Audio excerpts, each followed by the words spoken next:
What's up, everybody? Welcome back to another episode of Myths in Our Time. It has been a journey trying to get these episodes going. I know I've been having quite a few issues, equipment issues, program issues.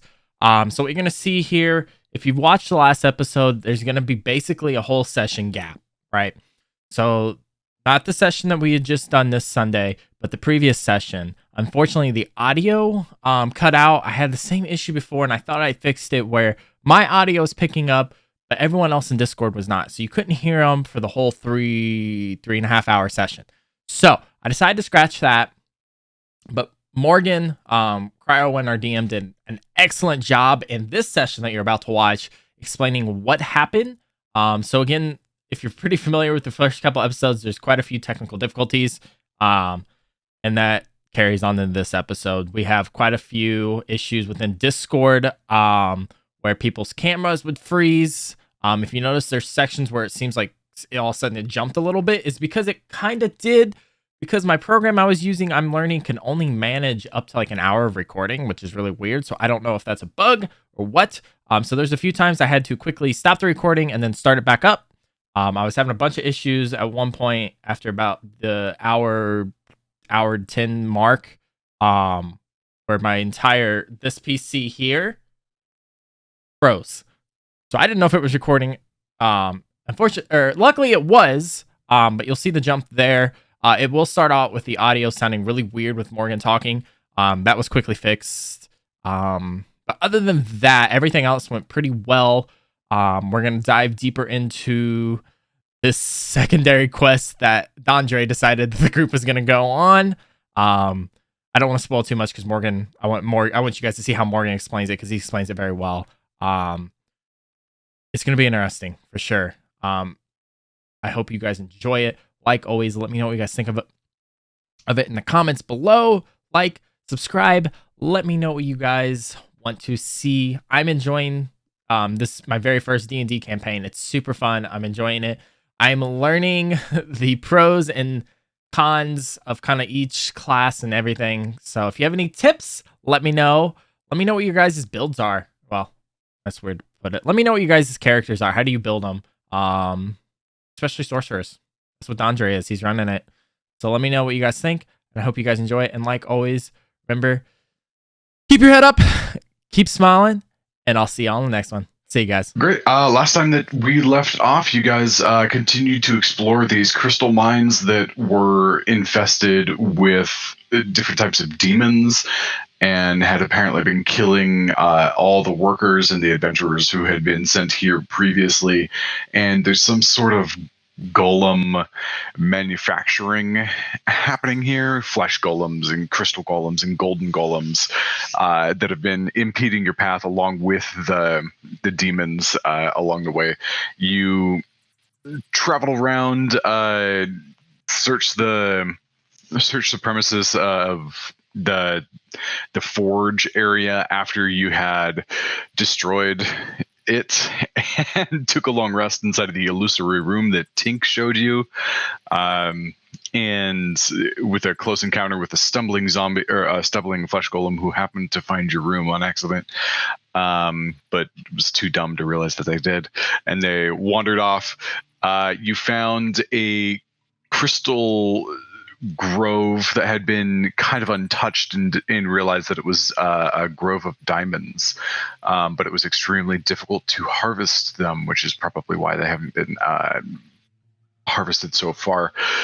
You searched a number of rooms, broke a couple of doors down that were not locked, and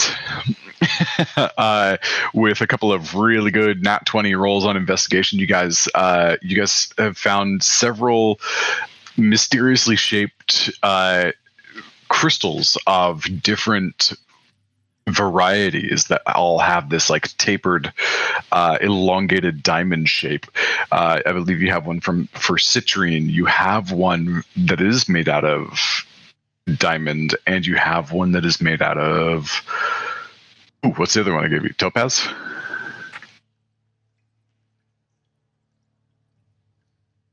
You muted mute. Thank you. So we actually have three of them: one citrine, one diamond, one topaz. Okay, cool. So I did get it right. Cool. And you guys have no idea what those are for yet. You found a map of the mines from what you expect is kind of like the some high-level executive that runs the mines. You found their cabin. That's where you actually found the false drawer that has that had the diamond in it. You found a map of the mines, and that map showed kind of a continuation of things, and you were able to discover a couple of more secret walls that had been magically erected that showed you there was a path up kind of north from where you discovered this down to like a waterway that seemed to go deeper into the caves, and then also a path to the south, which was just marked as natural area. You guys elected to not go into the last set of locked doors that you found in this area, a little bit north of the mines. And you went south instead, whereupon you found this glowing mushroom grove that was apparently a natural space and had small shrines dedicated to Nylea, and they didn't. It was very clear that people didn't want to disturb this place. You found several flesh golems on the ground that had been sprouting with mushrooms and decayed and looked slightly beaten, and you inspected them and found out that they were indeed dead, and they had been for a little bit of time. Irmgard had a hallucinatory attack and started to spout random things like they're here, they're all around. And that quickly prompted the party to want to leave. And as you were leaving, this small little creature skittered up and stared at you almost like a dog or a baby that doesn't understand something. And pretty soon, many of these kind of mushroom-based creatures came out, and you started communicating with them via these spore clouds that they would puff into the air, and then you were able to communicate with them via images and feelings rather than words. And Dondre had a long conversation with the leader and determined that these things were not a threat, but rather they were being threatened. A natural factor in their habitat was these spiders that had been living in their space, and the spiders had recently become very agitated. And you agreed to go help these myconids, which is what you determined that they were, and help them rid their home of these spiders that were recently agitated, seemingly about the same time as these demons had come in and like started destroying the mine and creating these golems. And that was about when you where we left off. The leader of the myconids handed you the topaz diamond-shaped gem and started leading you into this southern pool of water, where you began to descend. And we ended right as everybody, except for Irmgard, because he's fish, took a deep breath and went underwater. All right, so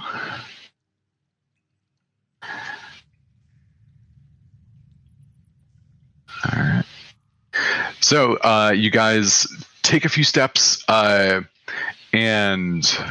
I'm sorry, I don't want that one. I want this one. You guys take a few steps into the water. It's not nearly as cold as you think it would be for water being underneath the ground inside of a mine, and there's these kind of like kelpish plant like pieces of leaves just kind of floating in the water here. There's a slight current to it, and there are actually mushrooms growing underneath the water as well. And they're glowing, they're pulsing, and you guys take a deep breath. You go under, and you see, a short pathway underneath here. And the Myconid leader, slowly moving underwater, is leading you on. All right. And what would you guys like to do? So right now we're just like normal. We're holding our breath, but we can only hold it for so long, right? Yep. Okay. So the rule is that you can hold your breath for 1 minute plus whatever your Constitution modifier is. Except for me, I can just hold my breath. Yeah, you're a fish. And Axion's Constitution modifier is 4, so he can hold his breath for 4 minutes. Dondre and Zenyatta, you both have a 3. Yep, sorry, that's what I meant. That's what I meant. Right. And Dondre and Zenyatta, you can both hold your breath for 3 minutes. Or 4 minutes. 4 minutes, excuse me. Irmgard's the one with the +2 on the Constitution, but he can breathe underwater naturally, so he's fine. I guess just continue. We're still underwater? Yep, that's true. Just follow the... Yeah, just follow him. Later. Okay, he starts moving forward, and it is... Oops, don't rotate him. That's not what I want. There we go. It is slow going because you guys are moving underwater, and none of you except Irmgard have a swim speed, so you guys are moving at half speed. The slope down kind of becomes an immediate drop off, and you drop, and you can either like drop about 15-20 feet to the bottom and just kind of like try to walk, which is the option for I don't think we have a choice. Yeah, for Zenyatta, Irmgard, and Axion. You guys don't have a choice. Dondre does. You're all in plate mail, so you guys immediately sink to the bottom. And it's about 15-20 feet down, and you start to slowly trudge across the rocks in the slight silt, and occasionally stepping on a small mushroom, which you hope you don't offend this guy with, under the water. Is there a surface like that we could break if we need to get there, or is it covered? No, it is covered at this point. You guys look up, and it appears that you are going through some sort of a tunnel. Okay. Okay, so you guys just make your way past, through this room, and following this big leader guy. Yep. Yeah. Okay. You do so. This is Irmgard. This feels good to you. You haven't been rejuvenated like this with water. You're used to salt water. This is a little bit more fresh, but it still feels very good. You feel like your skin's being moisturized. Your gills haven't had a chance to stretch and flex in quite a while, and it just feels a little bit like going home to you. You have a few flashes back to your coral cities and the water beasts that they tamed, and your original underground or underwater forge, where a small volcanic fissure was the heat source for your work. And you guys continue on. The rest of you, this is pretty uncomfortable. First of all, you're amazing, and I just like to slowly float along. Yeah, he's just like floating along on his back, just like lazily kicking his feet, and everybody else is like... This is like the polar opposite of what I like. I like fire, not water. Yeah, exactly. So you guys go ahead and you trudge down. By the time you get this far in past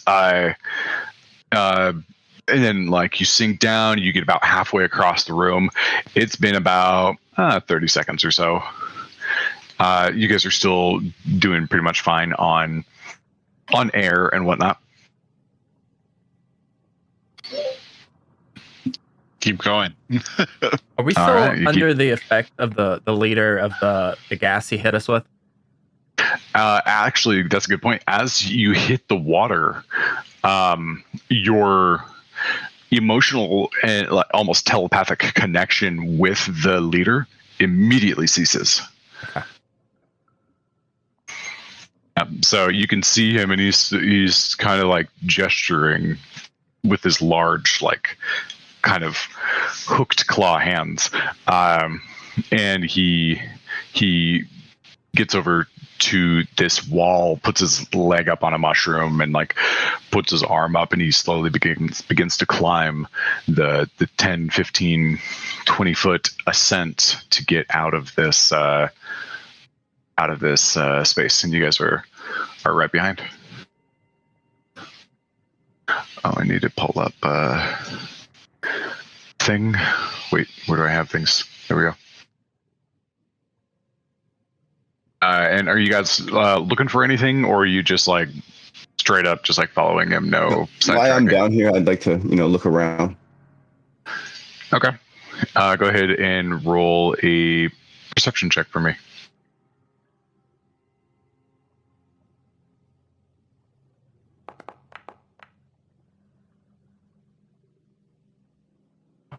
A 3. And you know what? Just go ahead and roll that with advantage, just because you are literally immersed in your natural element.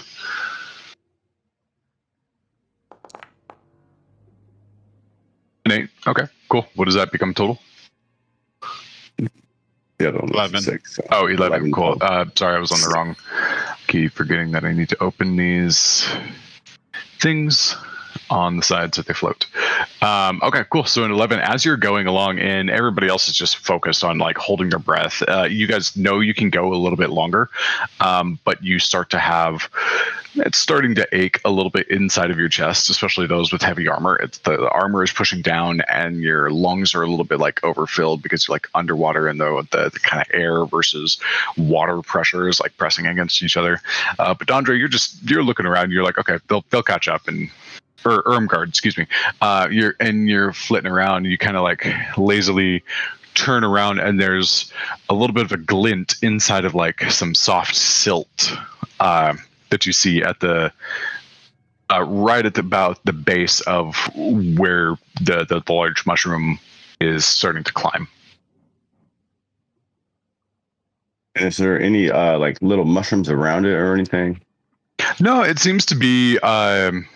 There's kind of a ring of mushrooms like on the wall, and like some of that, like you're not quite sure what it is. You shouldn't, freshwater kelp shouldn't be a thing, but it seems to be something similar, maybe like some long flat leaf that is like growing moss on it.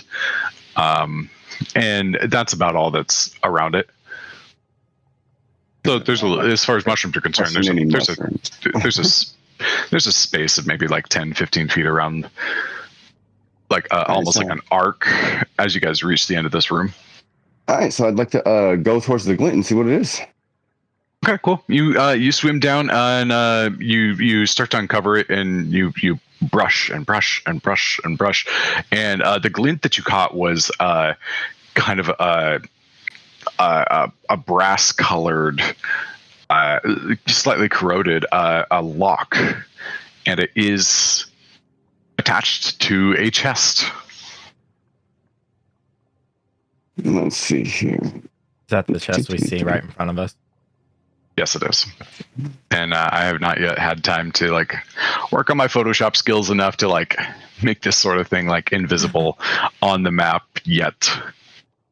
Still badass. I like the map. It's awesome. Oh yeah, I saw this map, and I was like, oh, I gotta use this at some point. So you said it's a chest and then there's a key. So I'd like to take the key. Well, there's a lock on it. There's a lock on. So it's the lock that I see, right? Yeah, the lock was kind of like tilted up out of the silt, and you like kind of saw like a corner of it, or just about that much or so, and you uncovered it, and it settles down, and you see like the face of the chest.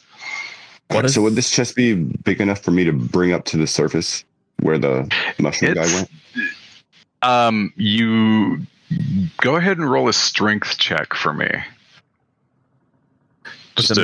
Is the mushroom guy still with us? Like, is he seeing Ermgard do this? He's like climbing, but he's very slow at it. Underwater is not his natural space.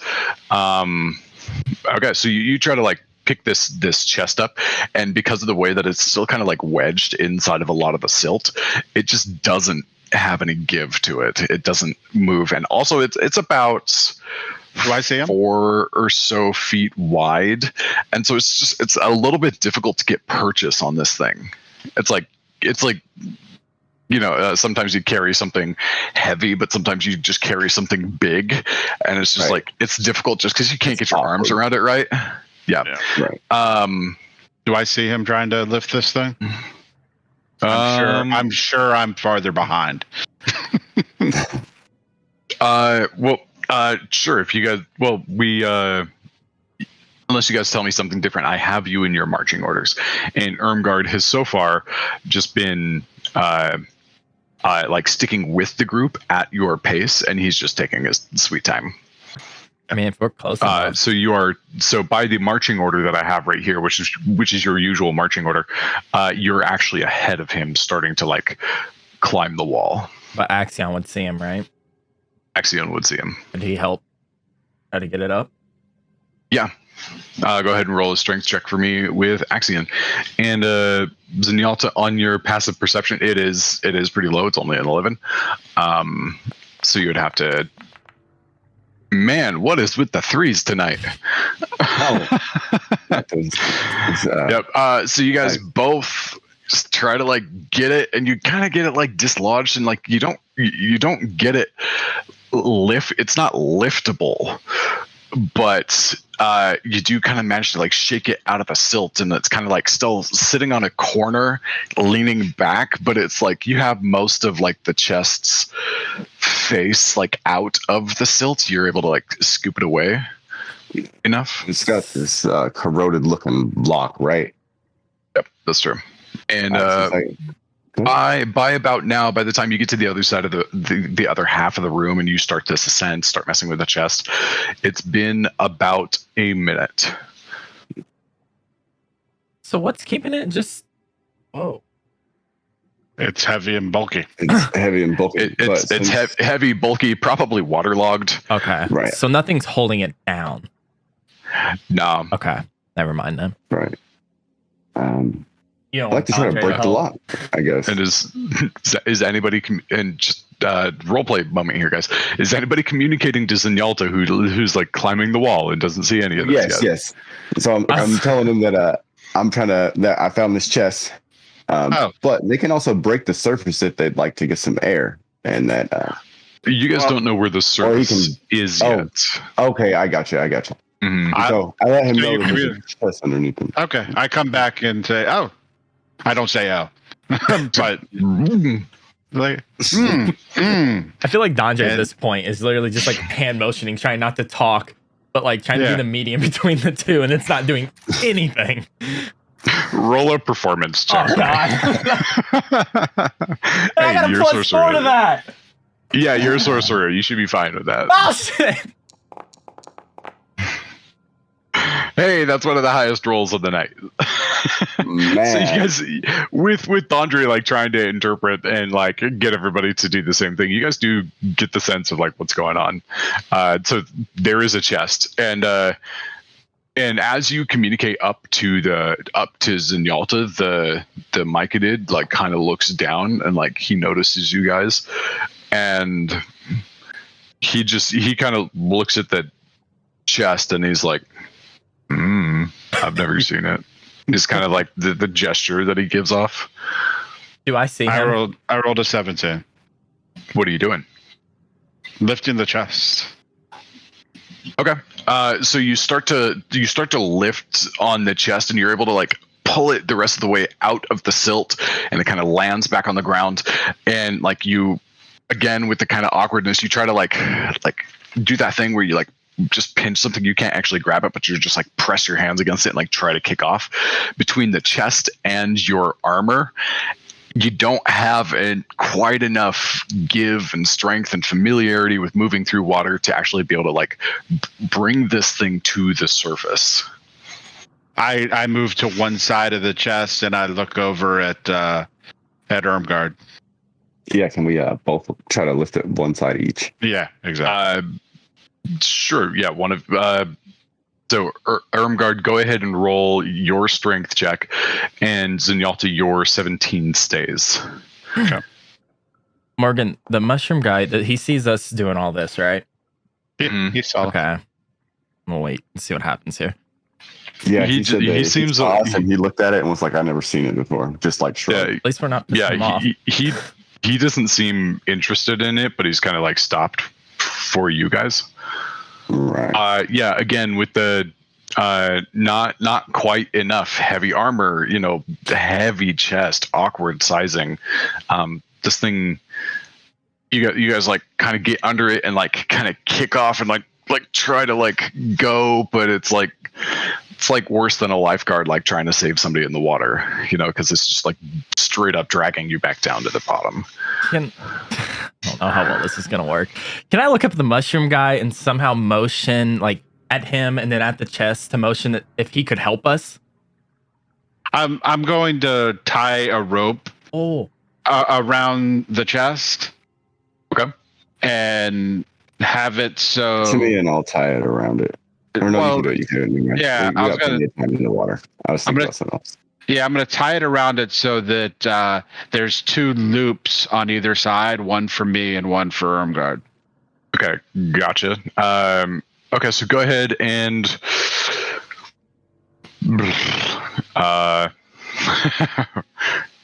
what to roll for a rope skill check? How about that? Maybe sleight of hand.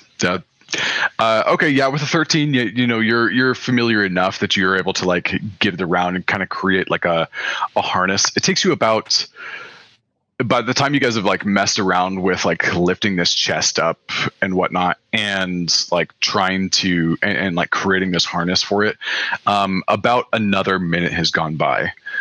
So you're at 2 minutes underwater total by now. In the water. So now I just grab the loop and motion to Irmgard to grab his loop and we carry it.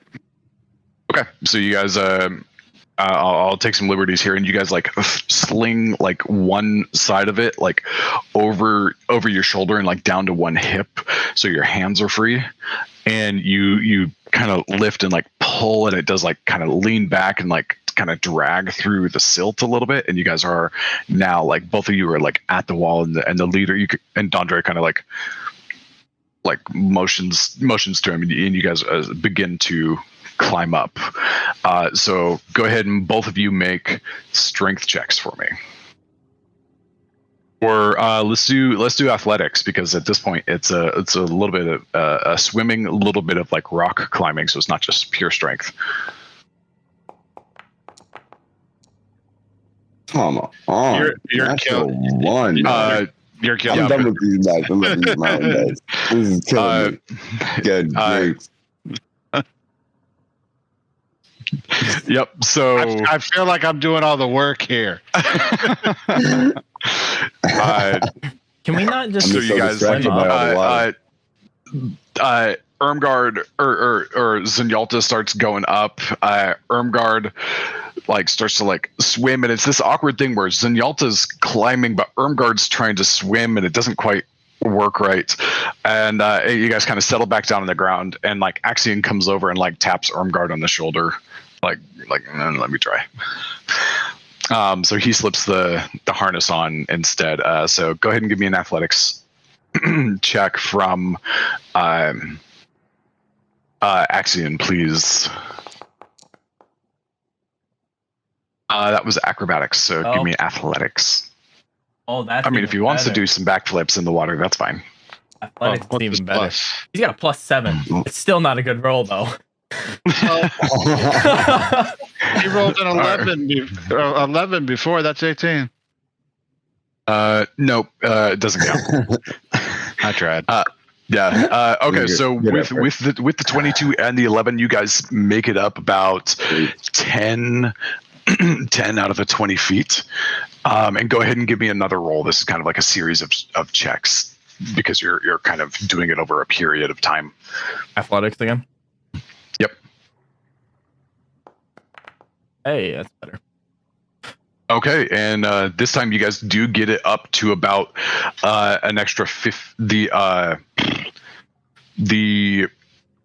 remaining like 10, and like the Myconid leader, he kind of like lifts up, and pretty similar to the way you guys came in, there was like a ramp, and then the drop off, and then like it went off, and then like ramp up, and then like another kind of like ramp or the wall up leading into a ramp upwards to like kind of go and get out of this pool, and you guys are able to like kind of crest the top, and then give me one, or you guys are able to reach the top, and now to like crest the top and like make the distance out of this pool. Go ahead and give me one more combined strength check.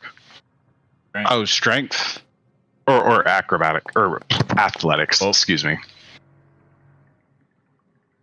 Yeah, so go ahead and re-roll that for. Okay, cool. You guys are good. You're able to like find your purchase and like kind of dig your feet in and just like start to like shoulder and muscle your way through. And it does take a moment, but you guys are able to get yourselves out of the pool, and you guys come up, and it's this. You now see. Let me get all the actors in here.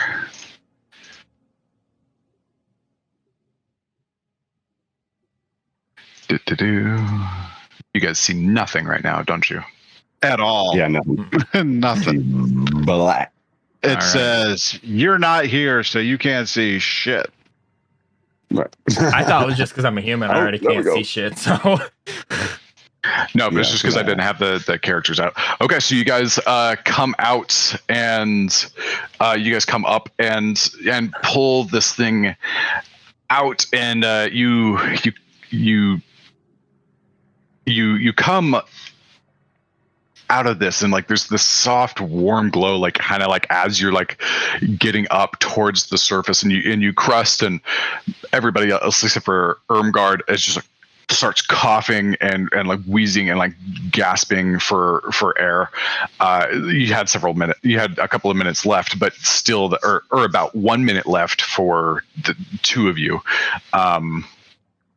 Morgan, but you know, it holding your breath for your max amount of time is a painful process.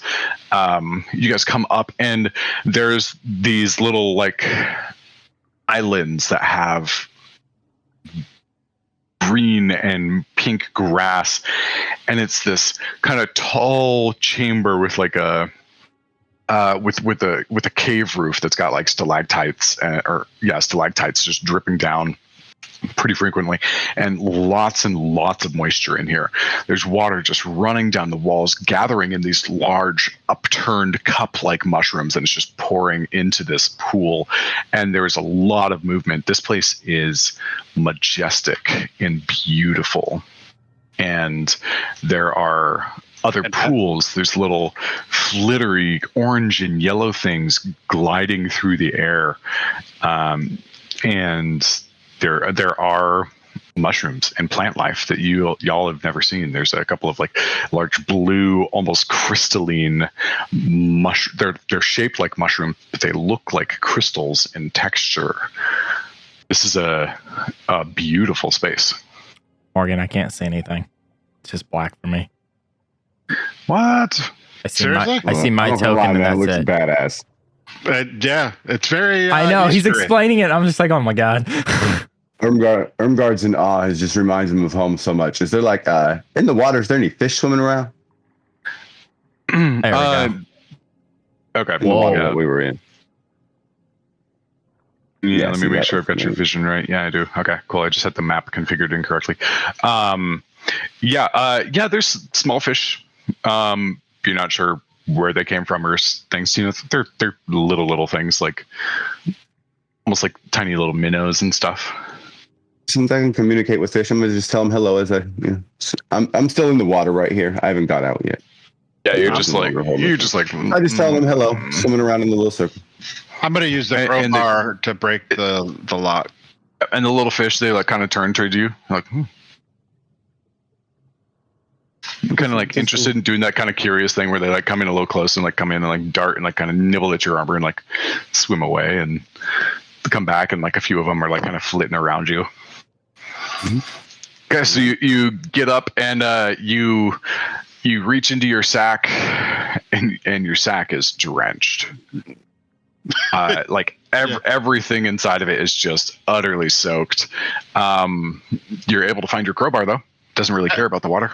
No, not at all. Mm-hmm.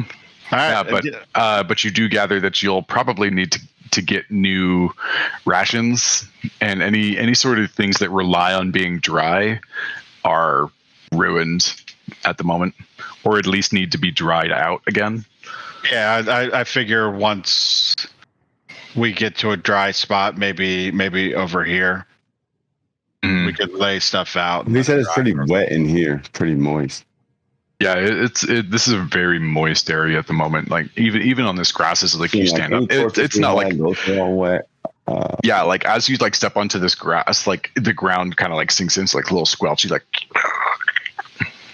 even beyond just you have wet boots. Gotcha. Mm-hmm. Okay, so you pop this open and you get the trunk up onto this island, and you are using the crowbar to pop the lock. Yeah. Okay, go ahead and roll a strength check on that. So you get advantage because it's corroded? No. But he doesn't need it. He finds the right purchase, gets the right angle, and like with the crowbar, just 1, 2, kind of like the last one, like that kind of thing where you try something and it's like, oh, okay, that wasn't enough, and you just kind of like have to like up the gear that your body's in. It's one of those moments. It's like 1, 2, I'm like, okay, fine, I gotta add some more power to it, like, and the lock does snap, and like part of it flies off and lands in the water with like a bloop. Hope nobody wanted that lock. Wait, was it iron? Brass. No, it looked brassy. Okay. Yeah, iron's not a thing, really. Not much. Yeah, I know that's why I was asking. Yeah, and what's remaining on there is like, it is kind of corroded and oxidized, but like the part of it was like inserted into the lock, like that part is remaining, and it's pretty fresh brassy because it wasn't in direct contact with the water nearly as much as everything else, so it was like inserted in and with very little water. So it's kind of strange. Part of it's like almost shiny, and the rest of it's like kind of dingy. All right, and I am going to move to the side of the chest and open it with me kind of doing one of these. Like a... Yeah, pretty much. Okay, cool. You go ahead and open it up, and it falls back and actually at first like you go to lift it and it doesn't quite move, and you have to put a little bit more strength into it, and you kind of realize that there's some built up water pressure inside of there, and you're trying to like break that, and like there's this moment of give where it just like kind of fall back, and the lid has got a lot of water in it, and so it just like rushes out as the air like gushes in, and it's kind of like you defeat the momentary vacuum, and it like, so a lot more water like splashes out onto this kind of like swampy ground, and the chest remains full of water. There's actually a couple of little fish in there. All right, look inside. Okay. And as you give me a perception check.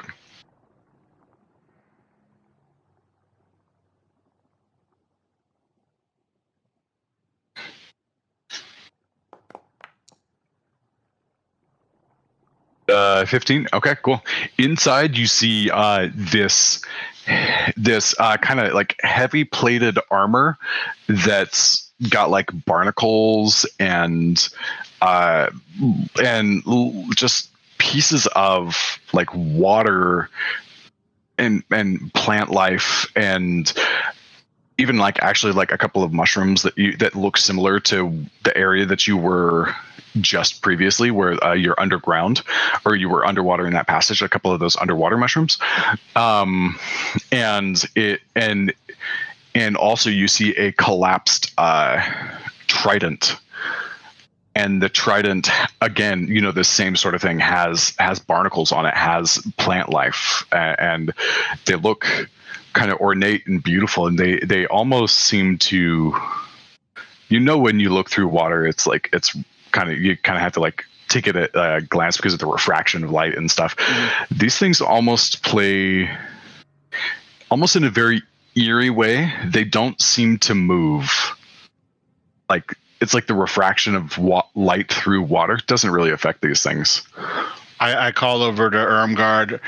Hey, Irmgard, this looks like stuff that's up your alley. and I kind of back away a little bit. On over and take a look in. I think you might enjoy looking at these. It's literally a care package for Irmgard. Like mesmerized. He's mesmerized by the armor. He's tracing the intricacies on it, looking at the coral. Okay.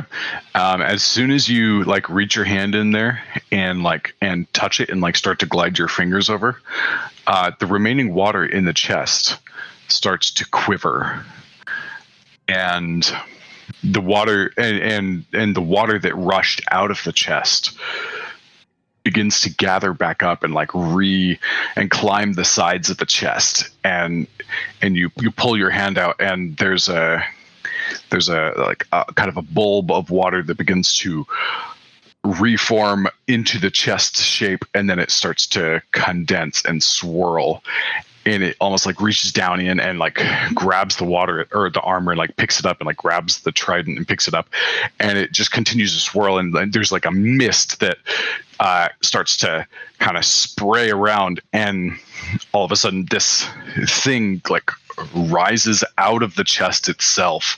It's like a swirling vortex of water that is wearing this armor and wielding this trident. I need everybody to roll initiative. It wasn't for you. Sorry. My bad. My bad. Reaching into shit. Why are you sucking? Don't suck. I need to change the token image for this in a minute.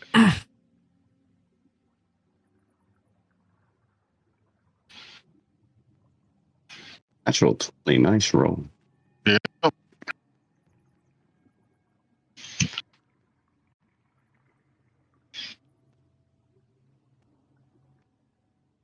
Okay, like that, this, and this, and this. There we go. And throwing it into the description. Where's my folder? Here it is. And this is throwing this chat, and it's amazing. Yeah, this is what you see.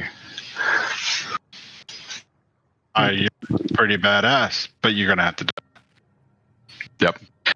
And shit.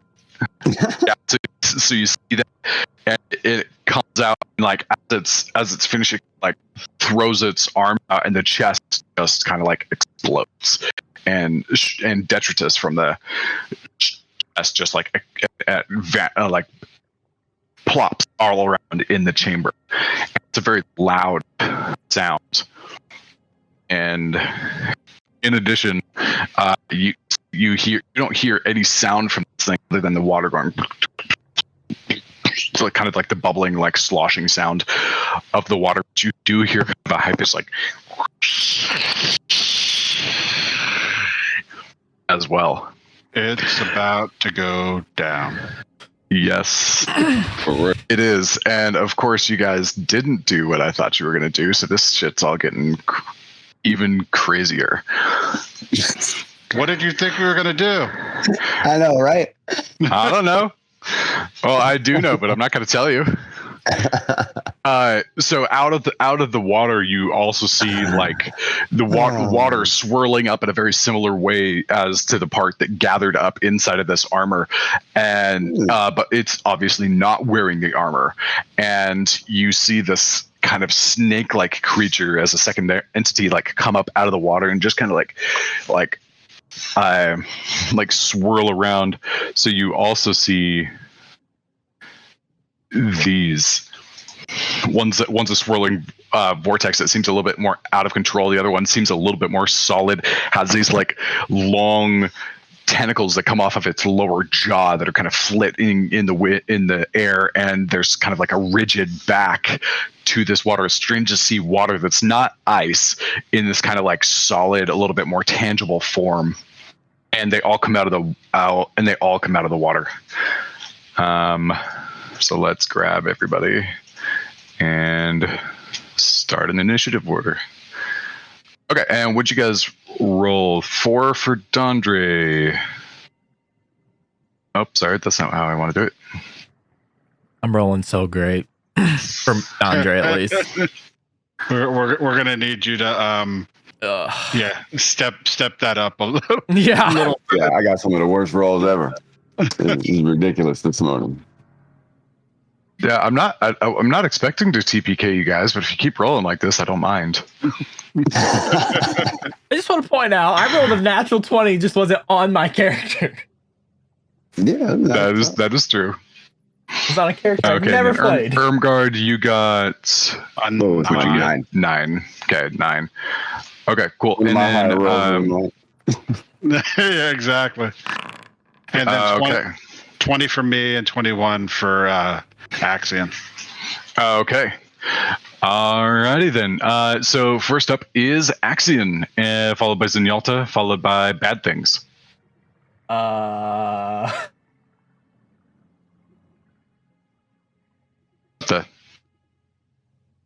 No, where's my battle music? Bye. It's pretty eerie right now. I can barely hear it. I got some ear music going on. I can turn it up if you guys need to. Okay. Sorry, I don't know why this. I swear I used this music in the last session with us, so I'm not sure why it's not showing up in this campaign all of a sudden. I don't think we had any battle. Wait. Oh no, you're right. Last session we didn't do any battle. Yep, no battles. All right, there we go. Alrighty. So let's bring that. What's Axion doing? I don't know. All right. Why the fuck does it have to be water? So Axion's gonna move. Oh, I can't move him. Oh, that's because I haven't given you permission to move him. So let me do that.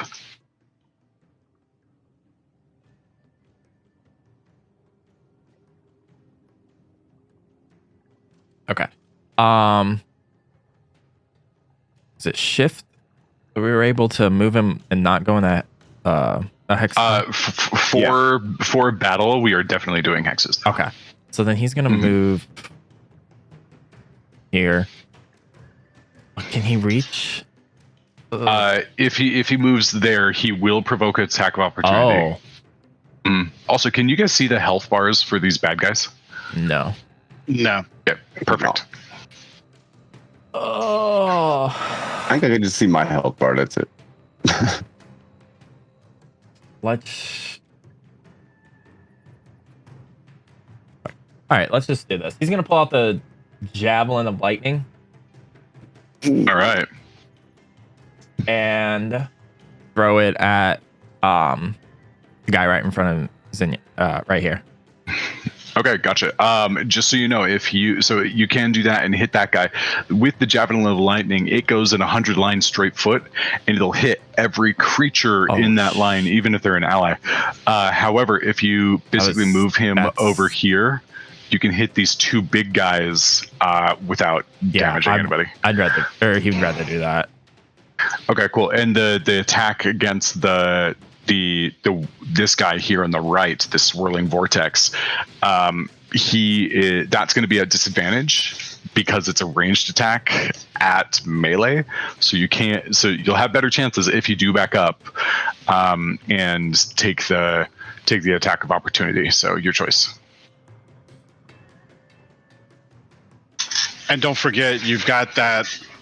Even if he hits, you have that thing that paladins do. That thing that I have. The shield type thing. I don't know what it's called. Arbor of Faith? No, I don't remember. While he's taking a minute, actually need to use the restroom, so I'm going to back out and let him browse for a minute. I'll be back very short. I'm looking for that. That sounds familiar. You're a little bit softer today. I can barely hear you. Really? Oh, that was better. Yeah, maybe. I got a new mic, and I always talk away from it. Gotcha. Are those still serious? The headphones? Yeah. Yeah. Badass. Yeah, they're nice. Would that armor be a reaction? It's a reaction, yeah. He doesn't have it for some reason. Is it a higher level in Paladin? What type of Paladin is it? Where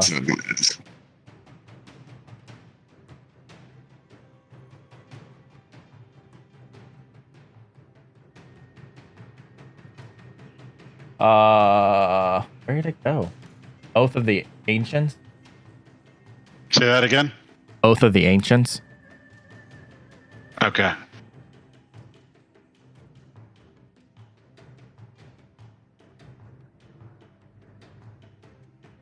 And we also probably want to be pretty close to you with your aura of protection.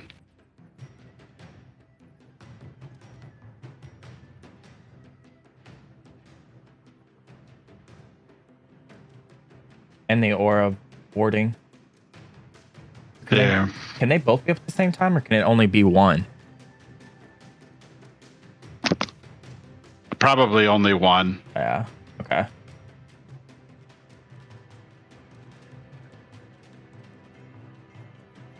Oh, no, it's probably both, since that's from a different class. True. If you're referring to Zirum's like reaction that he does to like give people additional AC, that's kind of a twist on his supernatural. No, that's a twist on his piety stuff that he gets from Purpurus. Oh. So I could have sworn Axion had something like that. He doesn't? I thought he did. Didn't he use it last week? I thought so. There was something that gave us temporary hit points or something like that. Oh, no, this was different. Anyways, Morgan, I'll take the attack opportunity and back up. Oh, that's not what I want. Okay, sounds good. This thing's going to take a swing at you. That is a 14 to hit. So Axion's pretty prepared, pretty quick. He just backs up and it just goes wide with this like long swipe of this kind of like watery arm. So you can back him up there, yeah. Let's throw the javelin. Okay. So I need to refresh myself slightly on this. His Javelin of Lightning. Throw it, speak a word, transforms bolt of lightning, forming a line of 5 feet wide that extends 120 feet. And you have to make dexterity saving throw. Okay, so you pull it out and it's approximately javelin shaped, but it's made out of glass, and it has these like little branches of what look like electricity. It's almost like if you've ever seen or heard of those sculptures that are made from like lightning hitting sand, and then like it immediately glasses the sand that's nearby it. It's like that, except much more streamlined, and it's not nearly as like wild. It's a little bit more controlled. So you speak the word and those tendrils just kind of start to they break away from glass and go, and it's all electric, and you throw it, and I have to make dex saving throws. going to turn down the music slightly. It's a little loud in my ears. Okay, first one. For the swirling vortex, that is an 11, so that is a fail there. And then on the other guy, that is a 15, so I save. So half damage on the second guy. But the second guy also takes the normal 1d8 from the javelin throw as piercing damage as well. Nice roll.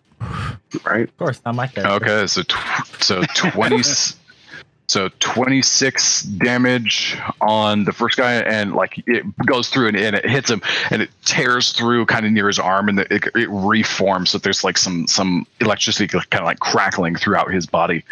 And the other guy takes 13 damage. And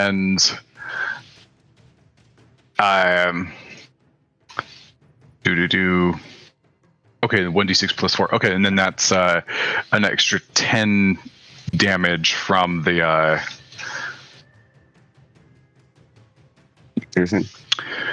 let me see, from the okay, so that 1d20, so that 13 is the javelin strike itself. Go ahead and roll another d20 for me. I have one over here. Yeah. 10. Same. 10. Okay.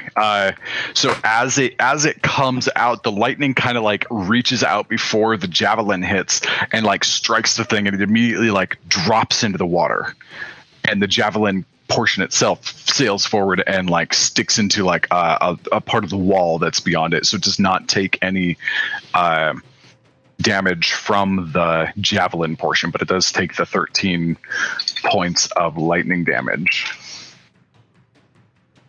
And suddenly this thing is gone. You guys don't know where this thing is. Oh. All right. And go ahead and roll a D100 for me, just for kicks. I'll roll it on Andre. I can't roll it on. Yeah, just roll it on wherever, and we'll call it good.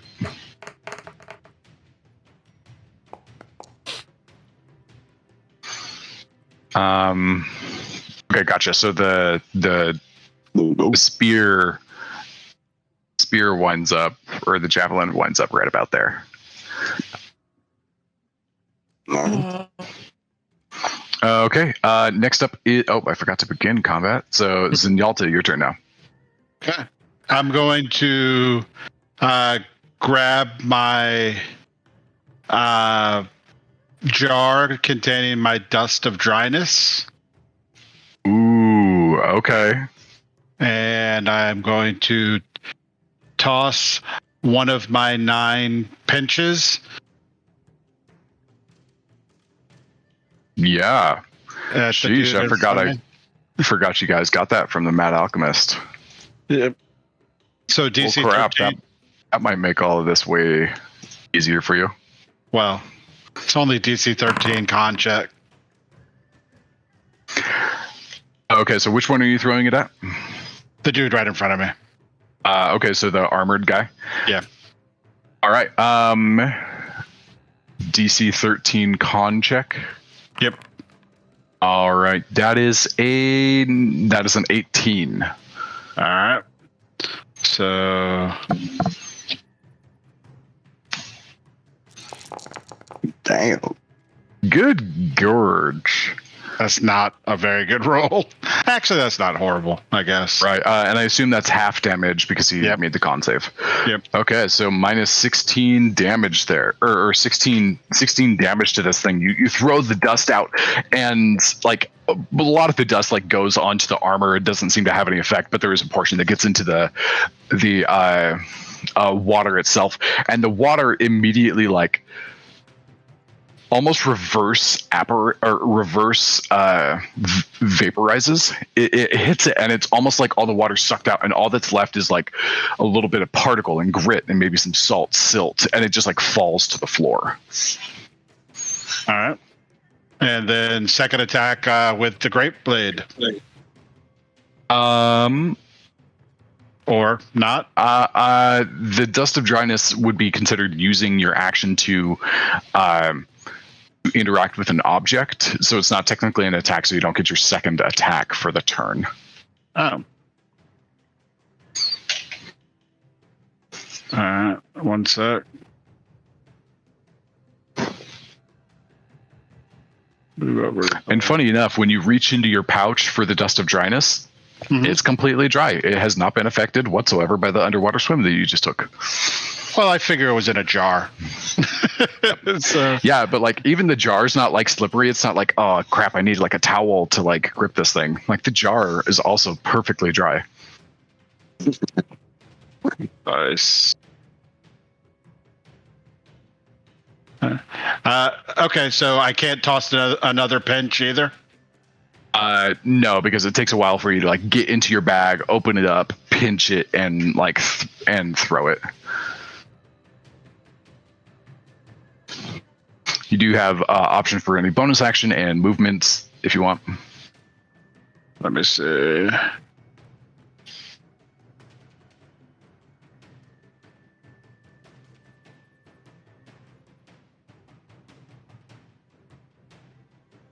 Let me see what that is. I'm probably going to cast this thing.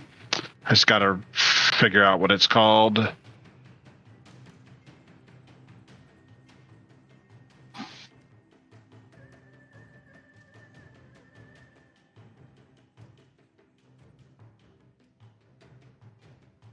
All right.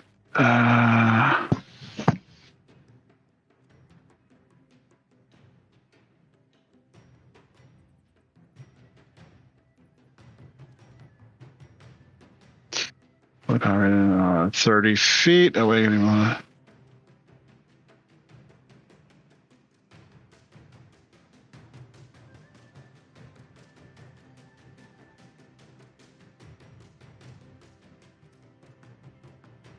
Okay, I'm going to, if I can, I don't know.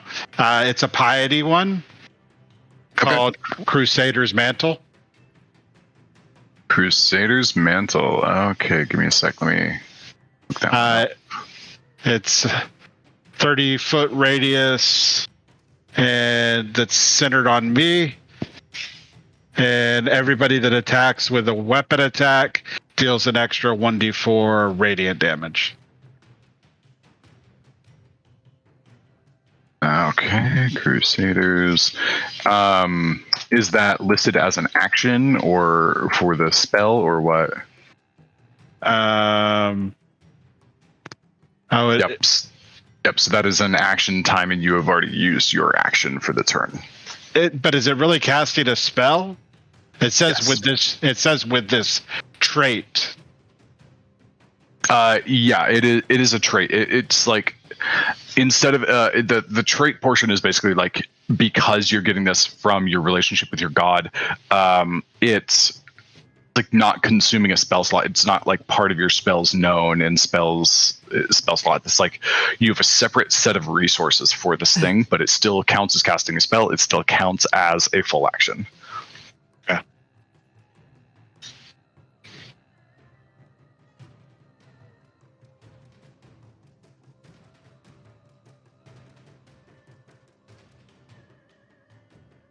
Jeez, that is a sweet spell, though. Yeah, it's not bad. Mm-hmm. Well, I am done then. Okay, gotcha.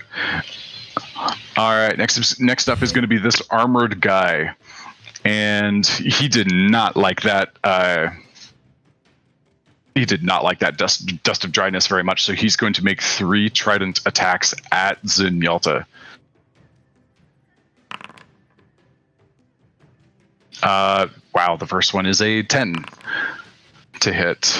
Second one is a 17 to hit. And the third one is a 19 to hit. 19 is my armor class. Okay, gotcha.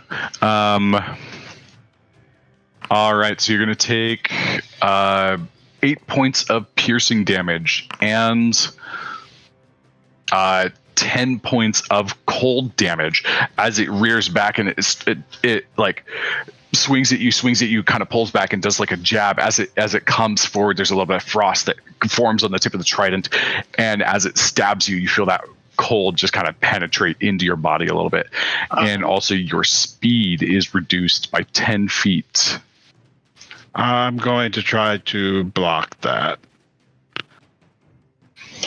What will it block? Can I say that it blocks the cold? Try to block just the cold? Or how does that work? Let's go ahead and see what your roll is first on the block. 6. So no, even if you were able to specify, it's not enough to cover all of the cold damage. So you are still slowed. Okay. Okay. Next up is the. Yep, that's fine. Next up is this swirling guy. He's gonna kind of slosh over, just, and he's going for a couple of slam attacks against Axion for just attacking him. And actually, he comes up and his body kind of opens up like a sheet in the wind and goes to tries to swallow Axion. So go ahead and make a strength saving throw there. Oh, he doesn't even have to roll to hit? No, it's a saving throw.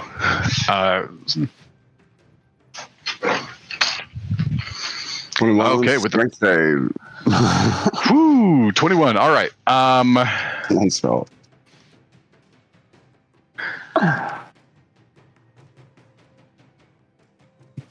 Okay, so it comes up and it tries to swallow him, and like as it comes around him and like starts to like press around him, he's able to like bring his arms up, which are free because he just threw the javelin. He doesn't have anything else in his arms, and like his legs, and he just like pushes back really hard, like one large swim stroke, and he like juts himself out of the space of the water elemental, and that will be this thing's turn entirely. Sad for me. Next up is the Myconid Sovereign, and he comes up, and you kind of see him like try to like you try to see him like make his chest heave, and like there's still like pieces of water like dripping out of him, and you just get the sense that he doesn't have the ability to like use any spore type items at the moment, and so instead he kind of like shakes it off, and he goes for to punch the thing twice. Actually, he punching it once for a natural 20. All right, not bad. All right, so that'll be. Ooh, bad roll. 7 points of bludgeoning damage, but that's going to be reduced down to 3 because it's non-magical. And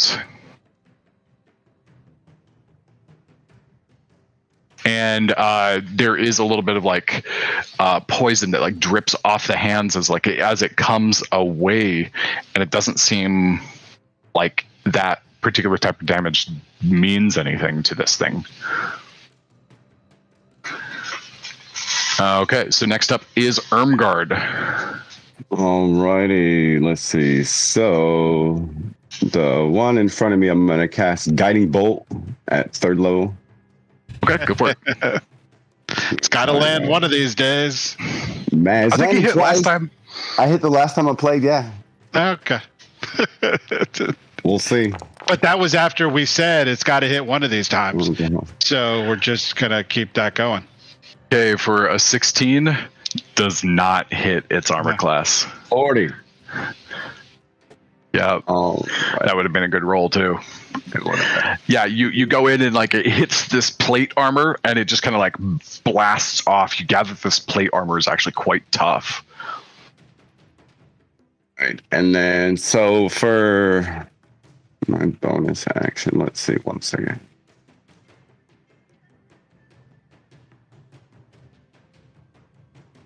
And I already cast a spell, so I don't mind if you do more than one spell in a turn. I think that rule is pretty dumb. As long as it's a bonus action and an action, like as long as you've got the action economy to do it, I don't mind. Okay. All right, then as my bonus action, I'm gonna cast Spiritual Weapon. Okay, cool. And it's gonna be right to the one that's in front of me again. Right here. Let's see. Like right there. Your circle's at. Cool. Actually, hold on. Can I get it actually? Is it side? Yeah. There we go, like that. That's what we like. Yeah. Okay, sounds good. All right, anything else in here? Or are you finished there? I think you get to attack when it goes, right? So you can do spiritual weapon with the range that lasts when you cast a spell, you can melee attack on the creature within 5 feet of the weapon. Hit. It takes advantage too. It does not, because it's not a well, actually no, I don't think it's not considered a creature. I hate this thing. Okay, that first one is what we will count, which is a 20, which does hit. So I can roll your damage, and that's I can't even radiant. see what it rolled. I can see that you rolled a 20. And then you said the damage, right? There we go. Yeah. Okay, so that's 9 damage, and that's radiant. Is that right? Force damage. Okay, force damage. Yeah, no problem on force damage.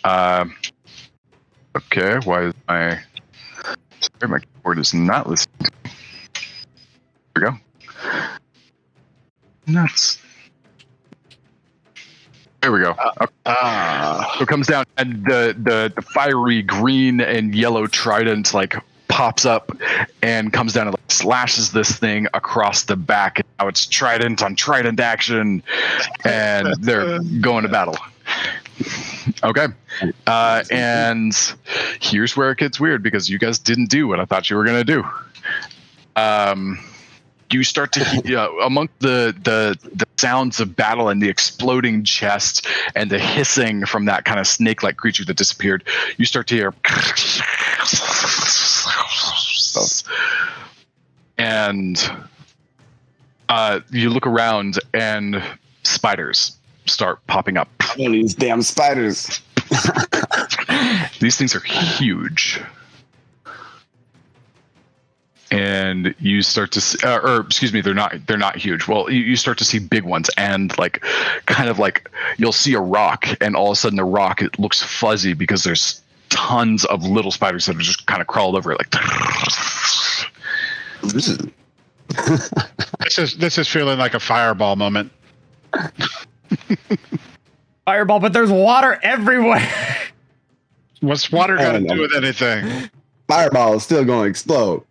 And they come out of the pools, and they come out of the grass and the crevices and everything else that's around you.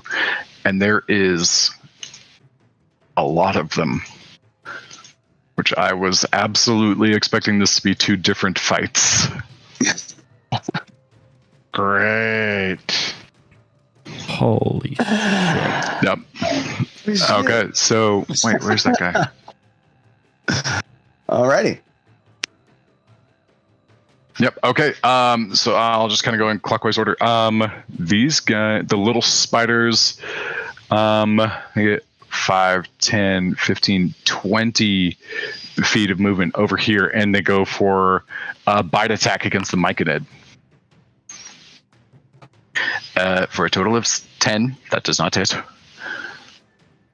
And the next one comes up 5, 10, 15, 5, 10, 15, 20. The only one it can actually reach is also the Myconid. So it comes up for an attack, and it does get advantage because the Myconid is being flanked by something that is threatening it. I thought they had to be opposite. Okay, yeah. The Triton dude. Yeah, the Triton dude. So that is 13. Even if they're not friends? Even if they're not friends, the Myconid's being distracted by 2 enemies on different sides. So that does hit. 13 is the Myconid's armor class. You little bitch. Yep, and it takes 7 points of piercing damage from just being bitten, and like these spiders start to crawl up it and just like bite into it, and it takes 7 points of piercing damage. Next one comes up and goes for an attack on Dondre. Oh, fuck off. For 16 to hit. That hits. You're on mute, but I think I read your lips properly. And that is 8 points of piercing damage. All right. Next one is attacking Axion. Not at advantage because it was literally already right there. And that's 8. So Dondre or Axion's kind of sees them come up, and he just like kind of scoots out of the way, like kicks some water over him, like makes him reform and scramble. Next is the giant spiders. 5, 10, 15, going for an attack on the Myconid.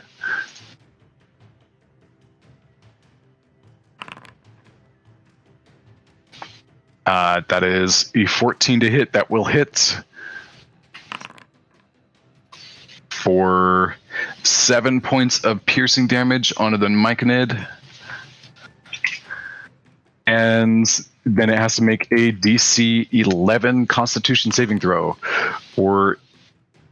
It does 17. So it comes up and it bites it in the back, and you see it kind of like arch up, and then it kind of like flexes body, and a little bit of like venom like seeps out of the back of this Myconid with no effect. Let me see here. How much speed do these things have? This one's going to go 5. Oh, come on. 5, 10, 15, 20 is going to come up in here, and it's actually going to attack this this whirling vortex water guy. For 15, and oh, nope, that's the wrong one. That beats its armor class. So it takes 6 points of piercing damage, and it has to make a Constitution saving throw. And it does. No poison damage there. This one goes 5, 10, 15, 20, 25, 30. It's just skittering along a series of walls. And it's getting closer and closer. This one... Holy shit, I didn't see all of those. Yep. This one... this one kind of like hawks itself up on its hind legs and goes... And or actually like it hunches itself down on its front legs, and its abdomen turns up around and kind of like shoots out like a spurt of webbing, and it goes to attack Dondre, and it's a 21 to hit. Yeah. All right, you are restrained. As an action, you can make a strength saving throw to break free of it. Wait, which one just did that? This guy down here, he's the one that just webbed you. Damn. Yep. So you can 60-foot range. Jeez. Actually, shield. What is it? Yeah, it is okay, so it does have... Oh, that's a good point. Okay. So no, its range isn't that long without disadvantage. So it's going to 5, 10, 15, 20 get there. And yep, that'll do it. Okay, so shield, that'll bring so to 21. You have to have a AC of 17 or greater to block that. Never mind. Okay. Yep. So you start to feel sticky, and you're a little bit stuck to the ground, and you can like kind of break free of it. And also, just because of your affinity, you know that it's pretty easy to melt spider webs.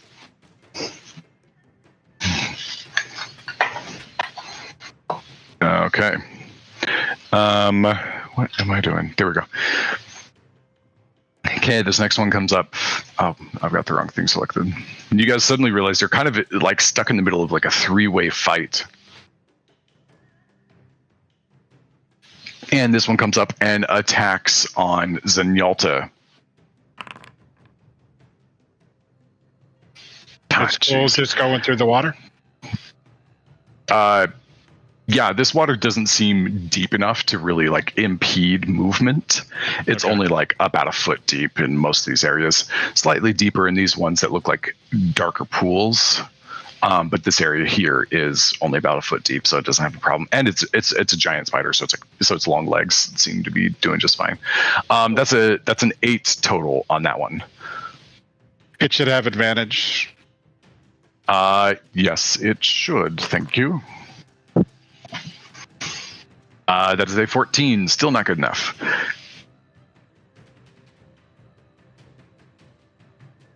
Okay, this one comes up, and it goes for web attack on the swirling vortex type of creature. Oh man, that's an 8. That's not going to work.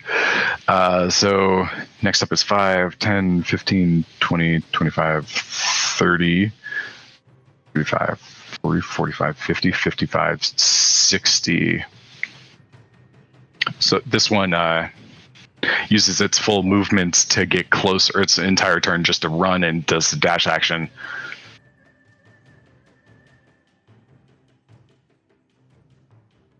Okay, and this one comes up to right about there and goes for a web attack on Ermgard.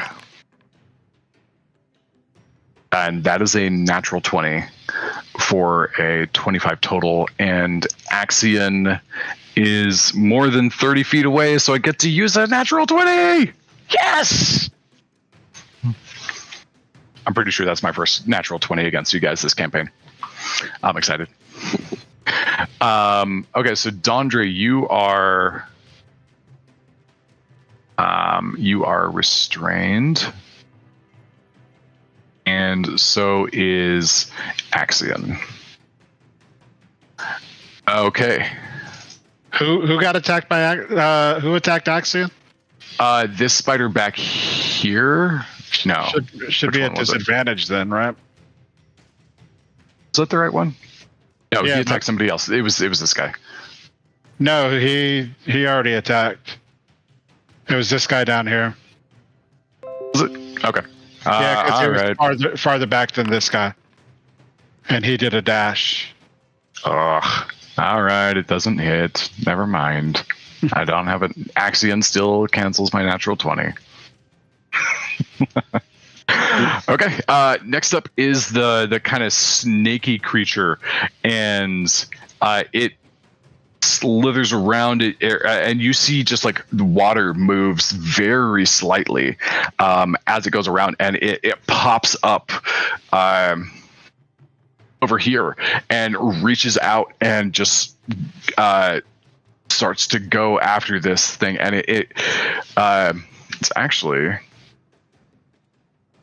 about 10 feet away, and it reaches out and it lashes towards this swarm of spiders over here. And oh my gosh, I can't roll for shit. Oh nope, but it's I get advantage. Okay, so that's a 23 to hit. So it like lashes out its watery tendrils off of its face, and it kind of like wipes up the ground where all these like insects swarm, where the swarm of like spiders is, and just like sucks them all up and just like starts to like, you can see it kind of like its body kind of like expanding and compressing and expanding and compressing.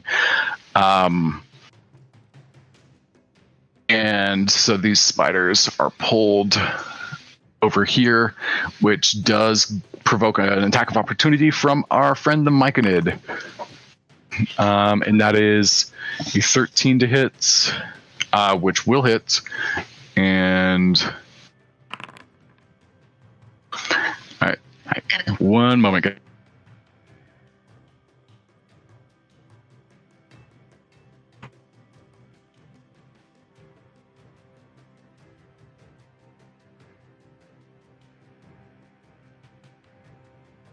All right, wipes heading out for the day. So that is 12 damage to the swarm as it sees this coming up and they're trying to run away. It like kind of slams through the water, does 12 damage to this swarm of insects. And okay, and it does get the chance to do its poison damage as well. So that is 9 points of poison damage against this thing, and the water creature also just like whatever ones are kind of remaining as they get pulled into this water creature, it crushes and they all stop moving and kind of just ejects them onto the floor next to them. So this swarm of insects is now dead. Okay. Let's see. Next up is Dondre at the bottom of the pack. You're really gonna make me burn all these sorcery points. Oh yeah. Oh yeah. All right. Apparently. Oh god. Yeah, this was supposed to go very differently.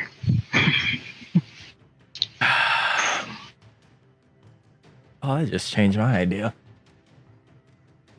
Oh. Question. Spell scroll, is that an action or a bonus action? It's whatever the spell is. So if the spell is an action, then it's an action. If the spell is a bonus action, then it's a bonus action. Give me 1 sec. Should have looked this up quicker. Okay. How do you get rid of these things? You have to click on the L-shaped thing, and then you can click on the little splatter token itself, and then delete it. So here's what I'm gonna do. I'm gonna. This is gonna be complicated. So Morgan, tell me if I can't do this.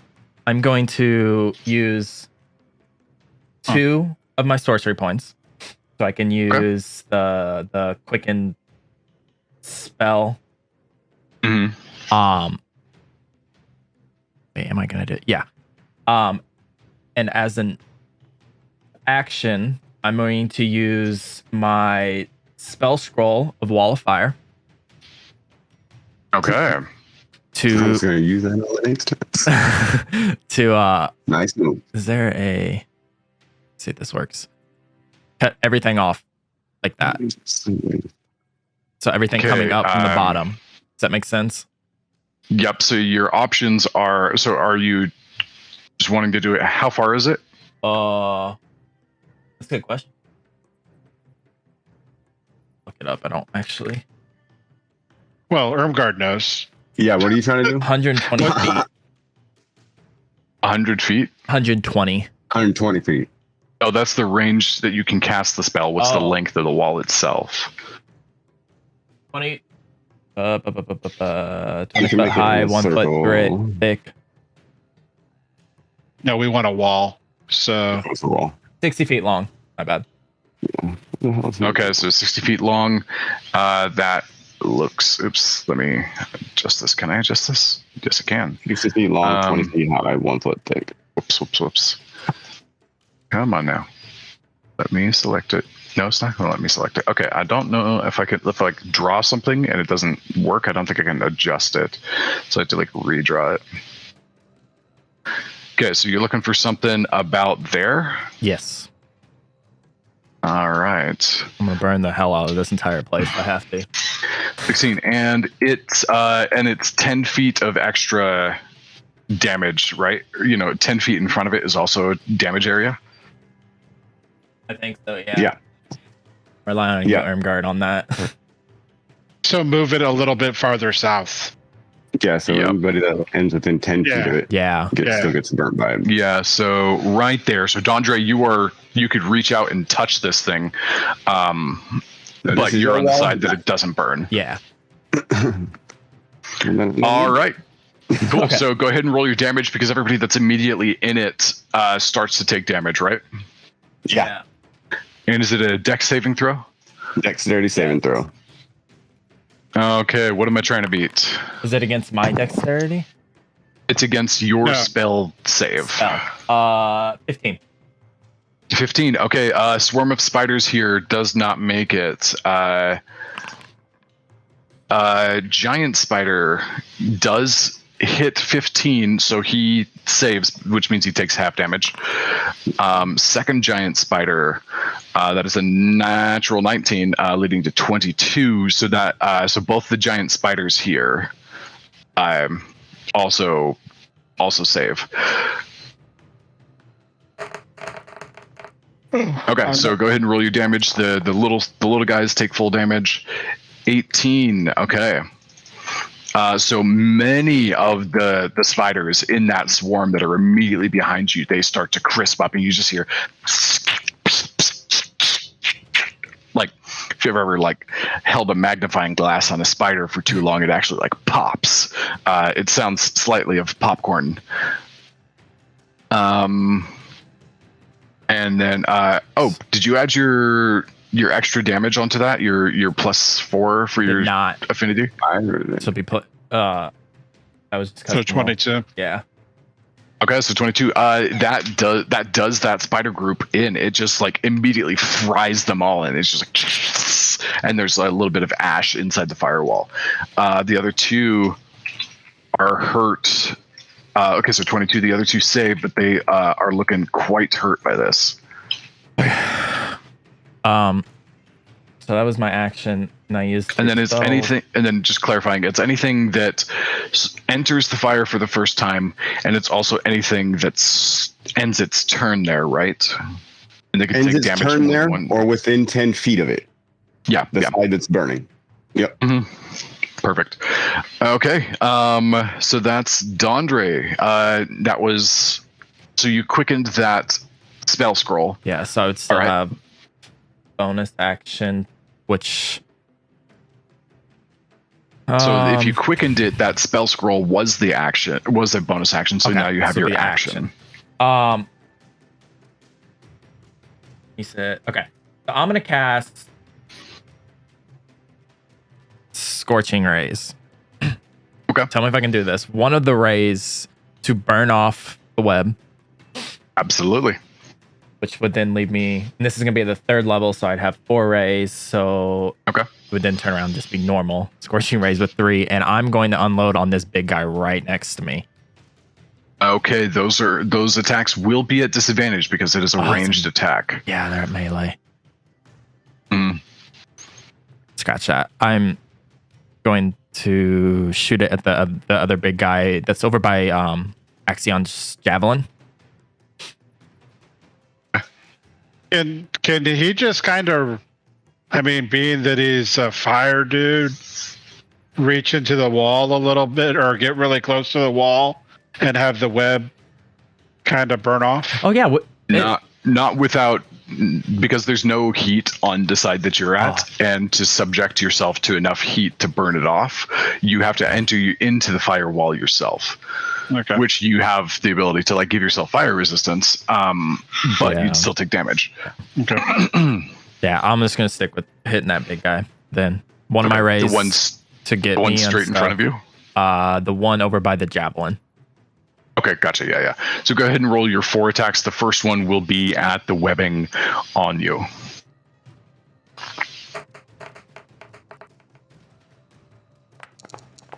Oh, did it? Okay, first one, webbing.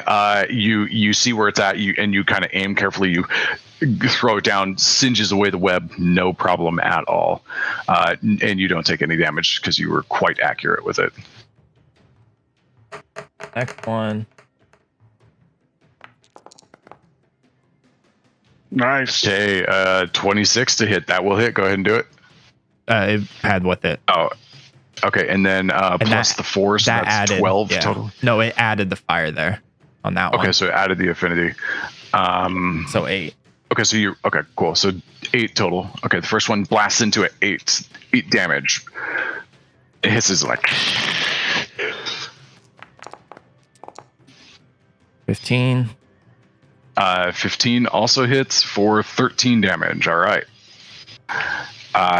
Yep, looking pretty bad. It kind of blows into it. The first one like dents in its abdomen. The second one like blows off a couple of its legs and it starts to move poorly. The third one just disintegrates its head and it's gone. Okay. And if I move, I have that spider next to me has a attack opportunity. That's correct. Hey guys, well done on using your unique items throughout this game so far, or the items that you have that are like single use. I've known a lot of players, and I know that this is one of my problems as a player. If I have unique items, I like hold on to them forever until I forget that I have them. So spell scrolls, potions, gems of elemental fire summoning, and dust of dryness. Nicely done on all that. Yeah, I guess I'll just stay here. Okay, so you're staying there? Yeah. All right, sounds good. We are back up to the top with Axion.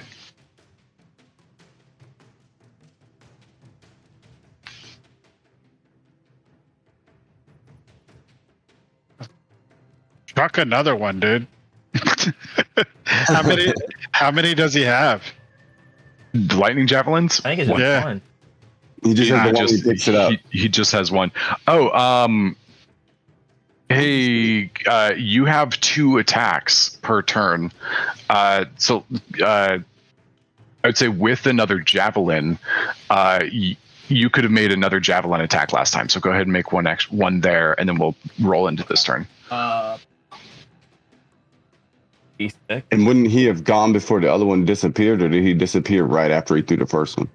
He disappeared as he got hit by the electricity, so it would be that. Yeah. He so you can in melee with him anyway. Yeah, you can try to guess an attack at where that one that melted into the water went, but it's at disadvantage because it's invisible. I'd probably okay. So you don't roll a Javelin of Lightning, just roll another normal javelin. Mm-hmm. Okay, 25. Okay, what are you throwing at? It'd be the guy. Well, probably the guy in front of me. Because at that point, if I would have done it. Okay, yeah, that you would have had the range, so it would have been fine. Okay, so it would have hit him, and it hits him, and it takes 5 points of damage because it's because it's a non-magical item. Okay, cool. So now we back up to Axion's turn. He's got his hands free at the moment, and he can do 2 attacks, and among other things. He has so much.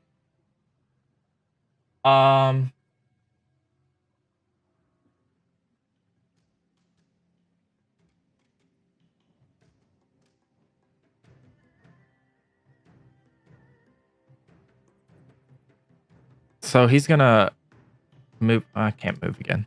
Move up melee, maybe. Melee range. Oh. Oh, he's already in. Oh, he is. Yeah, so that is melee range. Oops, my bad. I should have let you control him. What? He's in melee with the water thing and the swarm. Oh, does he have... Sorry. Yeah, let's just this. He's gonna take a swing with this battle axe at the water guy. Okay. Go ahead and roll your attack.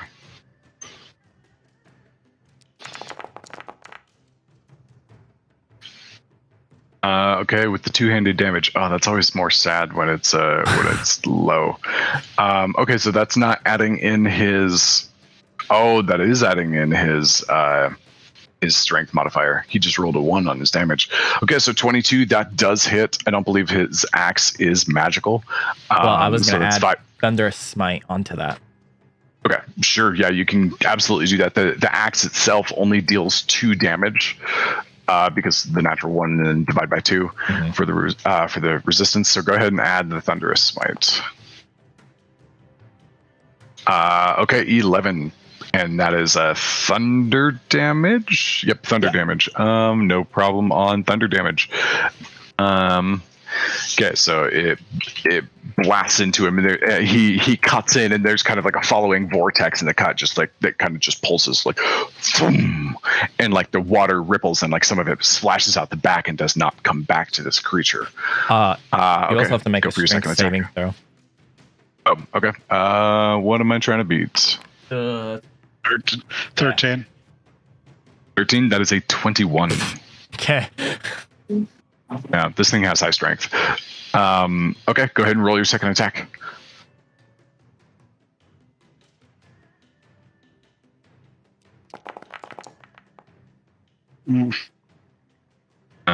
Dice, get it out of the way. That is an 11. That does not hit this time around. Like as it kind of reels back from the thunder damage, it sees the second attack coming, and like it just kind of like opens up part of its body, and the axe goes through it without touching it. Okay. Anything else on his turn? Any bonus actions? Thunder Smite was a bonus action. Oh, okay, gotcha. Zenyatta, you're up. All right. Unless there's any movement or anything that he wants to do. Okay. Just going for an attack on which one? The Yep. Okay, cool. Go ahead. 23. That does hit. Go ahead and roll your damage. 25. I see 23, and then I see a separate roll for 25, which I assumed you were rolling for your second attack. Oh, advantage. For the advantage. You don't get advantage because of the trident. It's not a creature, so it doesn't necessarily. It's still attacking him. Right. It's that's just like on this particular thing. It needs to be like a. Let me look it up just to make sure I agree with what I'm about to say. I mean, he still has to be defensive against it, right?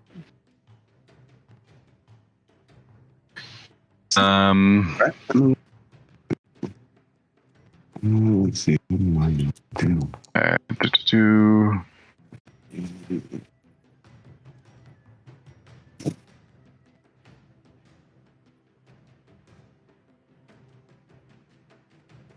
It's not showing up the things that I'm searching so far.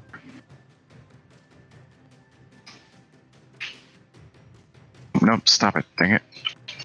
I'll need to autocorrect to be on. Doesn't really matter in this case, but since they both hit.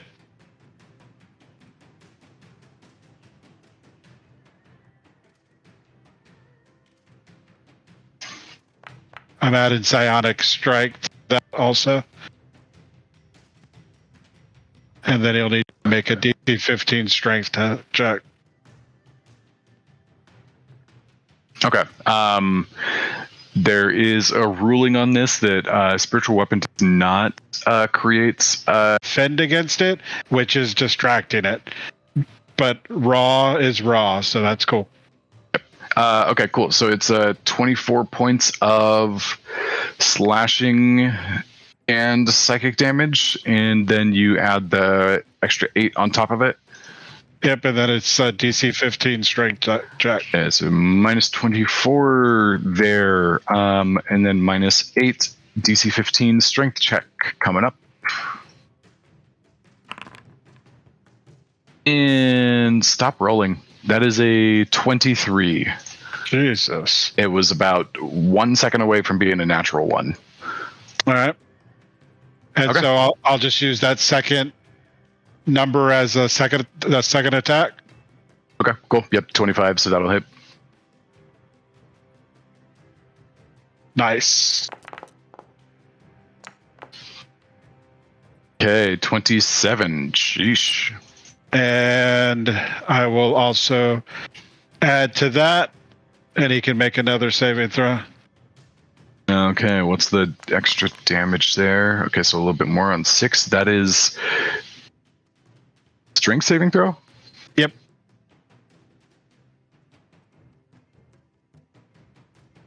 So that was weird. Okay. It showed me something different than the number, or the dice showed me something different than the number. So that is a 12 to save. And that's fails. 10 more points on the psionic strike damage. And I'm going to have it go prone. Okay. And then I will action surge. Yeah, so you hit it and you force it, and it's kind of a weird thing. Like because of where it's in, it's like just floating in water. There's nothing solid beneath it. So you smack it down, and you actually like sink the armor down about 5-10 feet below you, and it's like in the water, and it's like starting to like rise back up. All right. And I will attack it again. Okay, just because of the weird circumstances, because it was set, you're on solid ground. It's not. Okay, I guess that natural one plays out into the. Well, I would have advantage. Because of it is prone, but it's inside of the water. You're attacking through water, which actually would provide disadvantage. Well, if I slash, I would pierce.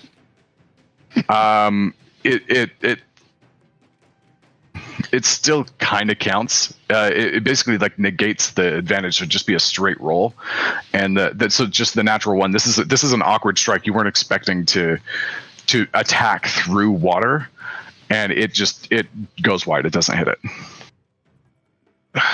All right.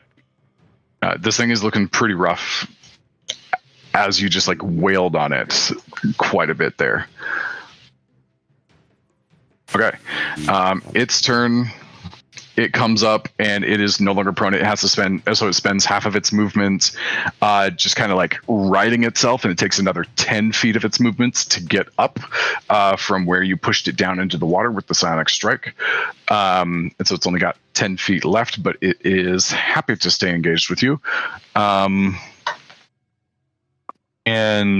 it goes for 3 more Triton attacks. The first one is a 16. Second one is a natural 20, which Axion will negate, so it's a normal 20. And then the third one is a 12. This time you take 6 points of piercing damage, and there is no cold damage. You kind of gather that so it didn't recharge its cold damage ability, and you gather that it's pretty shaken up by what you just did to it. For whatever reason, it took away the damage that I had before and put me at max. Okay. I don't know where. How much did you do the first time? It was 10 cold damage. I remember that. And it was lower on the. Was it 6? I don't know. We've gone through a lot of stuff, so I'm scrolling back up.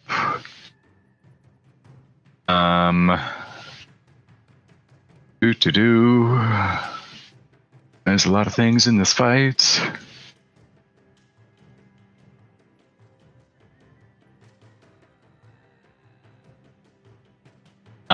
It was 8 damage. 8 and 10 minus 6. Yeah, 8, 10, 6. 18, so 12. All right. Yep. I don't know why it did that. Reset me back to full. Okay. Yeah, I'm not sure either. Okay, so it's going to take a chance and try to escape and like kind of dive down into the water, and that will provoke an attack of opportunity. So go ahead and attack there if you still have your reaction, which it was your turn, so you do. Okay, 16 does not hit. It glides off the plate, and so it uses its remaining 10 feet of movement. How rough does it look? It looks, compared to where it was, it's looking pretty rough. Like it's not too far away from being done. I'm gonna use inspiration. Okay.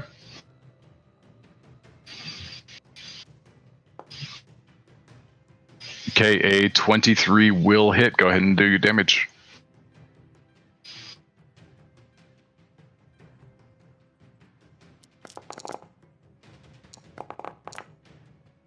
Okay, 22. All right, so you come in with it and you give it another slash, and it sprays off, and it looks like there's almost like there's a mist that is like holding this armor together and holding on the Triton. It doesn't look like water anymore. It is so slim that it is looking so close to. Oh man, the psychic damage. And as you slash it, the helmet falls off. A couple of the bracer falls off of it, and it's still got its chest armor, and like the kind of like the kind of armor on its sides falls off, and it's got its chest armor and it's the Triton, and that is it. That is all it can sustain right now. It needs to make a DC 15 check to see if it can even move. All right, that is a 17. Okay. All right, so that's its turn. Next up is the swirly guy who's engaged with Axion, and he is going to kind of come around the side here and gonna attack at advantage. Here he doesn't get the recharge on his swallowing ability, so he's just going to attack twice with his watery fists. That is a 15 to hit and a 24 to hit. Second one hits. The second one hits, so that is 11 bludgeoning damage. I can't change his hit points. Okay, I will do that.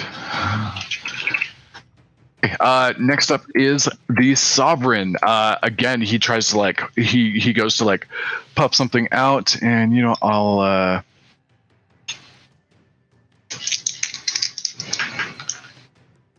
okay, this time it works. So he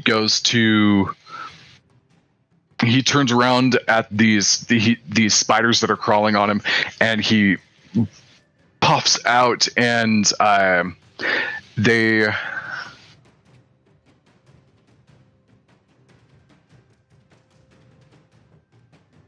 okay, yeah. The spores start coming out and affecting these spiders that are crawling all over it, and they have to make a Constitution save of 12. And that was a 13, so they do succeed. So nothing happens from the spores. They're still kind of sputtering out, trying to get through the water from its natural channels, and it goes for a slam attack. It goes to hit itself on the chest and stomp on the ones in front of it to try to get rid of these things. That is an 18. That will hit, so that's 9 points of bludgeoning damage to these spiders, and they're not as strong, and they're not immune to poison, and so that is 5 poison damage as well. So a total of 14 there, and a bunch of the swarm is splattered and whatnot now. Cool, now it's up to Irmgard. Alrighty, so I'm going to cast Spirit Guardians at 4th level. Yes, you are. That makes sense for a horde. All right. So all the creatures I can see is everybody in my party plus the king spore guy. Mm-hmm. They're going to be the ones that are not affected by the slow and everything else. Then everybody else is going to be affected by it, obviously. So let me cast a spell. Where's it at? Okay, that's 15 feet, right? Yes, 15 feet in a circle based off of me. Okay, here we go. And did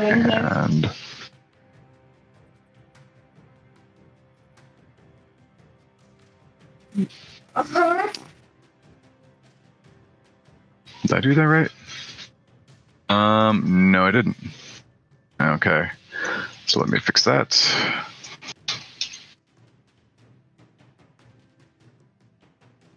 That doesn't. Okay. You're not going to use the light source on this thing. Instead, I'm just going to draw a 15-foot circle around you. And we'll move it whenever you move. Okay.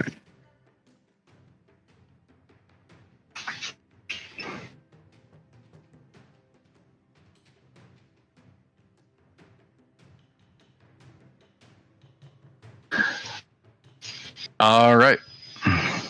So there we go. There's your circle. And does everybody have to save on it as soon as it opens, or is it different? 1 second. Let me look back at it. So, okay, so everybody's speed, that is them, is halved. And when the creature enters the area for the first time on a turn or starts its turn there, it must make a wisdom saving throw. Okay, so it won't start until things start to have their turns. Right, till they have their turns. And then since I cast it at 4th level, it would be 48 radiant damage once we do. Gotcha.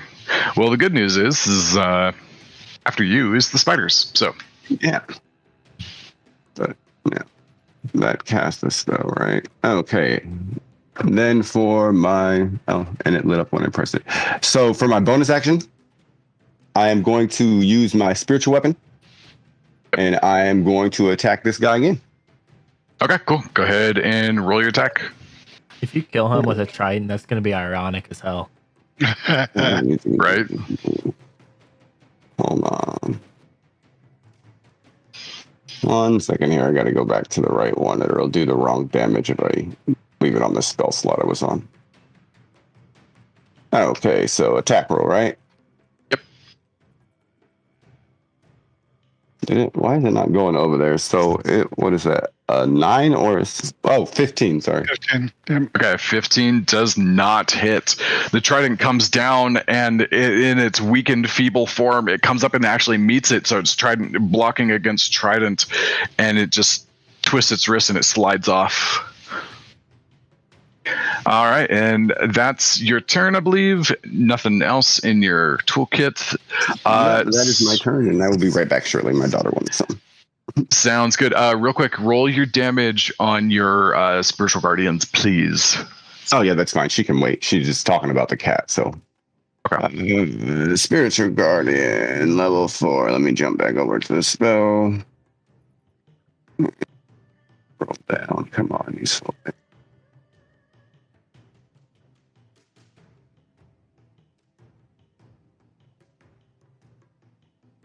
Spiritual Guardian. There we go. Oh, wait. Sorry. What'd you say it was on the damage, the attack roll for the 15? 15?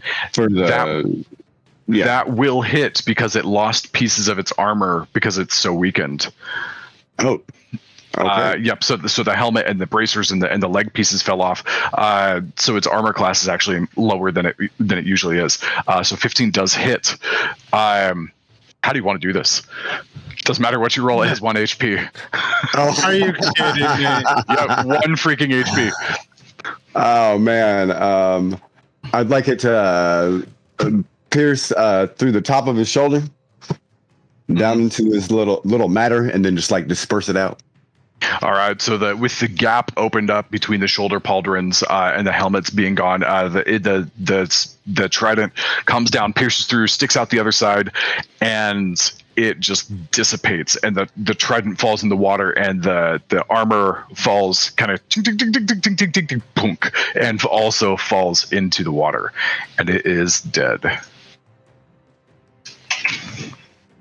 Okay, and then your spiritual guardian's damage, because now it's the spider's turns, and there's a couple that are starting their turn in your space. No, where did my D&D all go? Ah.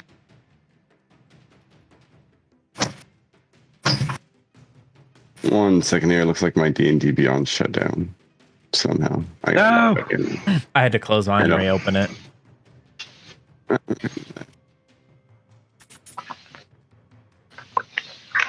One second here.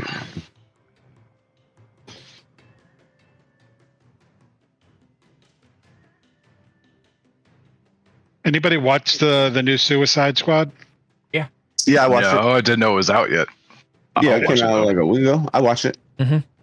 It's not very good. I like the first one better. Did you like the Yeah, first one? The Though? first one was great. The second one was, and Rush. this one was horrible. Yeah, the first one was better. This one was not that good. Did you Oh, watch that's too bad. the girl one? Yeah, I watched them Harley all. Quinn. Yeah. Yeah. Oh, I didn't watch the second one yet. All right, now we're rolling my attack. Sorry, I had to log all the way back in. I don't know why it shut it down. No problem. Okay, so it was 4th level. Scroll down for this one. And then Spirit Guardians. All right, let's roll it again.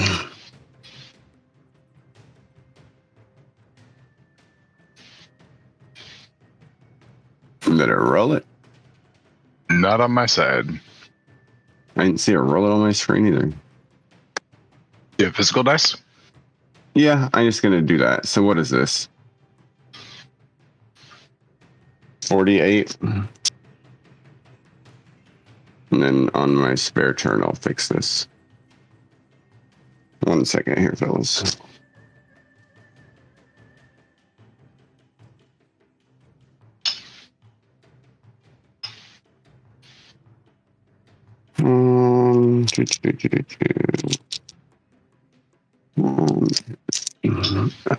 Okay, so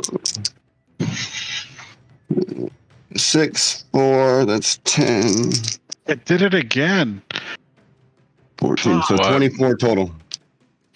Cool, and that's a wisdom save on my side? I'm pretty sure it is, but let me scroll down really quick. Yep, wisdom save. Okay, that is a 4 on these little spiders. And what was the total? One more time? 24. 24. Okay, I'm just putting that in the chat. Excuse me. Oh, interesting. Okay, so the little spiders and your little sea serpents and creatures, they go down and they just like swarm and it's swarm on swarm, and the serpents start to swallow and disintegrate these little swarm of insects there, and they are dead. All right.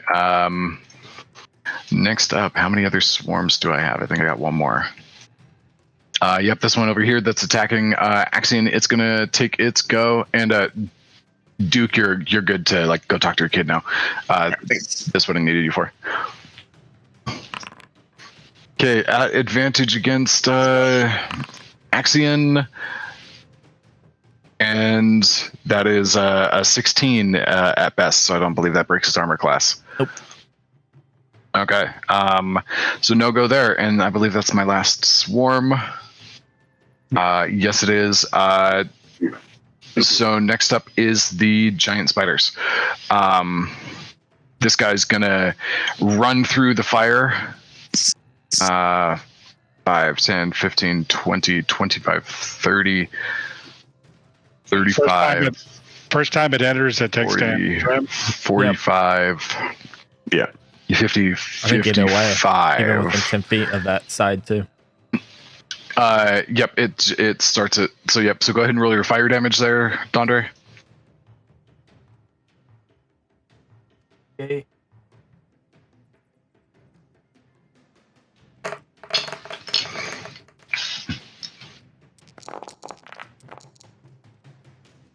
Twenty-two. 18. Is that a dex save on my side? Yeah. All right, dex save. 19s, that'll save. But it takes 9 points of fire damage. 22 because it didn't add the 4. Okay, so they'll take 11 points of fire damage. And it kind of like braces itself and like jumps, but like still gets singed and like is frustrated by it. And it comes in, it runs through, and it's going to attack the Myconid, and it does step into the space for the spiritual guardians. And the spiritual guardians deal damage if something enters the space, right? Or ends its turn there. 1 second, I gotta look it up real quick. I think it's when it enters the space. Okay. Let's see here. Let me just make sure. Spirit Guardian. So, when it enters the area for the first time, yep. Okay, cool. So go ahead and roll your spiritual guardian's damage as well. I think it's a wisdom save. Yeah, and this one's... Oh, yep, that's right. So dex save, followed by a wisdom save. That's a natural 1. So, yep, so that'll double damage on it. Oh, he's Alright, dead. so Good. that was Deserves it. 15. I rolled 15. Okay, so that, I only had 15 HP left, and that's not including the crit.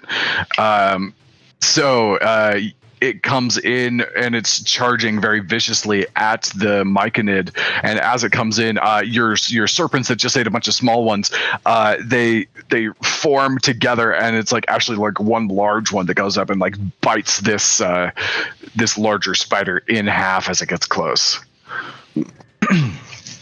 All right, next spider. Got to see if he gets his web ability back. He does not.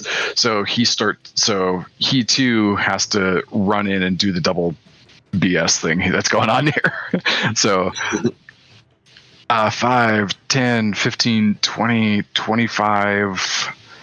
Oh, excuse me. So 5, 10, 15, 20, 25, 30, 35, 40. So he's going there. He's going to go up 1. No, he's going to come up 35, 40, 45, 50, 55, 60. So he's going to run up there. So that's the same damage. I believe 22 on Dondre. If you move him back where he was, that Irmgard will get an attack of opportunity, as will the Myconid. Yeah, I don't want him to go there though, because he wants to like attack the smaller guys, and he doesn't have the space for it, so he's going around. So that's 11 on the dex save for the firewall. So he takes a full 22 points of damage, runs in, tries to get the Myconid again, and that's a 13 on the wisdom save. Plus Duke, you had 24 on that damage. Was that right? That was on the first one. Didn't you have me roll again? Basically, you'll roll once per turn, and then it applies to everything. Okay, so yeah. Okay, so this one, similarly, that same serpent is just going around wrecking face on these big spiders that keep coming through. All right, next one. This guy over here, he's going to come up and he's going to go for an attack on Zinyalta.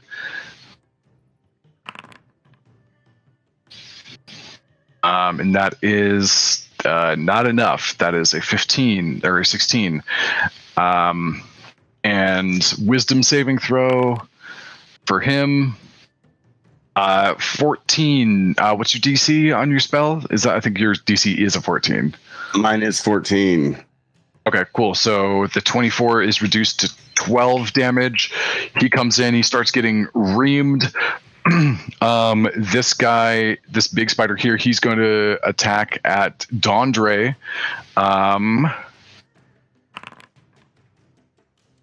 For a 21 to hit. Yeah. All right. So that is... Ooh, that dice went everywhere. That is 7 points of piercing damage. And make a DC Constitution saving throw. You're trying to get 11. I have an advantage. I get advantages on those. You get advantages on concentration checks. Oh, what'd you say? Constitution. Yeah, this is a Constitution saving throw to see if you can resist being poisoned or not. That is a 13. Wow, nice. Yeah, you resist the poison. So you take half damage as the fangs bite into you. You kind of tense up your muscles, but a little bit of poison still gets inside. You take 2 points of poison damage. Okay. All right. And now it makes its wisdom saving throw. And by makes, I mean it doesn't make, and it takes 24 points of spiritual snake damage. Yeah. Which one is this that's getting hit? This one right here. Okay. right next to you, the one that just bit you, it entered its turn there. Oh, so I suppose it should have gone. Okay, so Well, if he kills it, it won't get to go. But yeah, it's barely hanging on. It's real low. So this one's sprinting 5, 10, 15, 20, 25, 30, 35, 40, 45, 50. Oh man, even if I make both of these saves, I'm pretty sure this thing is toast. That's a 17, so it takes 11 points of fire damage, and then wisdom save. Yeah, that's an 8. So the snakes killed this one too. Sheesh. Firewall overlapping spiritual guardians. This is friggin' rough. Yeah. To be fair, we could have 2 firewalls. And Dondre, make a Constitution saving throw or make a concentration check saving throw. You have to get. Okay, how do you do that through D&D Beyond? Just Constitution again? It's just a con save. Okay. With advantage, I believe.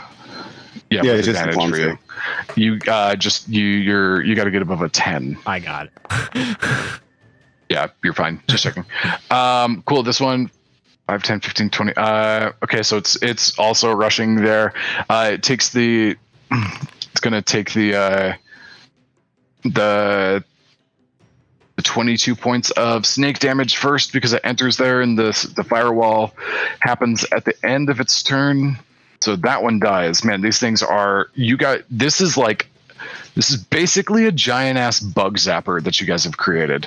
Just after creature just falling down and just like just boiling, sizzling. So much viscous fluid is just burning and sizzling around all of you guys right now. All right, this thing comes up here, and how tall is the firewall? 20 foot high. 20 foot high. Okay. This one, smarter than his fellas, and just sees them all rushing in to die simultaneously, is going to use its full action to move. Does it get its? Yes, it does get its web attack back. So it's going to move 5, 10, 15, 20, 25, 30. And then I think I can do something with this. There we go. It's going to use the rest of its movement to go up 30 feet onto the wall. So it's scaling above the bug zapper at the moment. And that's its entire turn. And then it's the kind of watery snake thing. And it pops up over here and outside of the range because it does actually have a reasonable intelligence. And it kind of like whispers of water lash out and attack at Zunyalta. It's got a 10-foot range. And that is an 18, which is not going to be enough. Okay, and it comes up and lashes out and it just disappears back into the water. Son of a bitch. I'm getting real sick of that. Dondre, you are up. All right.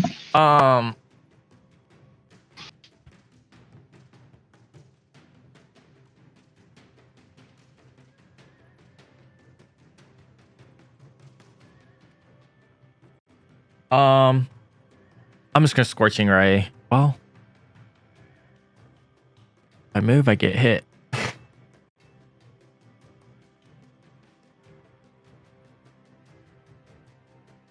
I'm gonna risk it. I'm gonna step back.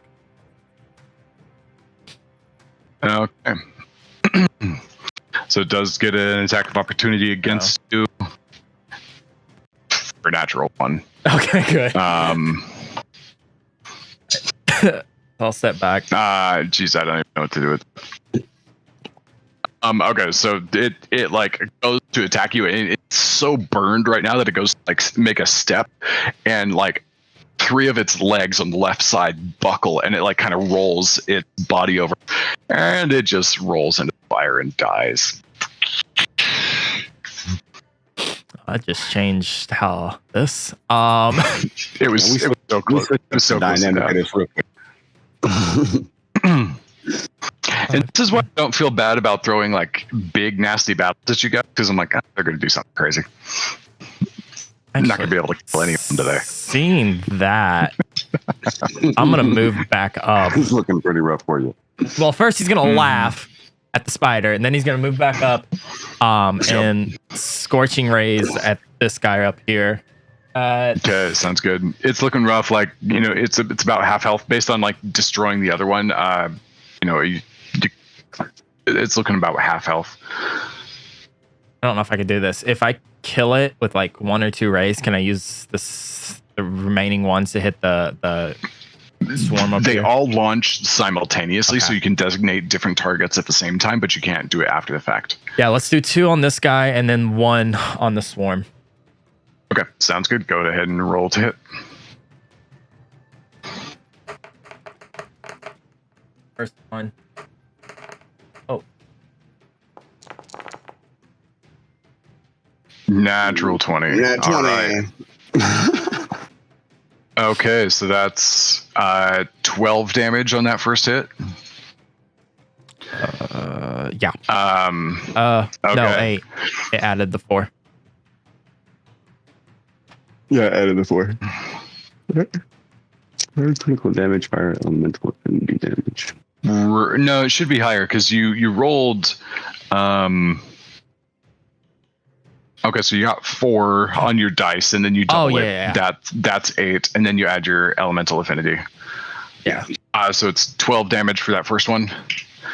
Okay, and it's looking so bad. You like singe off like one of its fangs, and it's if it manages to make another attack, it'll be basically half potency. Then the second one at him as well. Or an 11. An 11 does not hit. Okay. The third one at the swarm. Swarm it up. 22. 22 will hit the swarm. Total of Okay. 9. Total of 9. Okay. 9 points of damage on the swarm. Okay, you know, you burn away about half the swarm with an impact. Just, and the swarm is much smaller than it was all of a sudden. And, All right. Anything else? Nope. That's it. Oh, okay. Now it's over to Axion. Oh, God. He's just going to take, again, 2 hits at the elemental. The elemental. Okay, go ahead and roll your attack. Does the what was it? Smite carry over to this time? Up to 1 minute concentration. Smite, no. I believe it's like you charge yourself up, and then any time within 1 minute, you can choose to use the smite. It's not a persistent thing. Okay. Yeah, we'll just take a swing.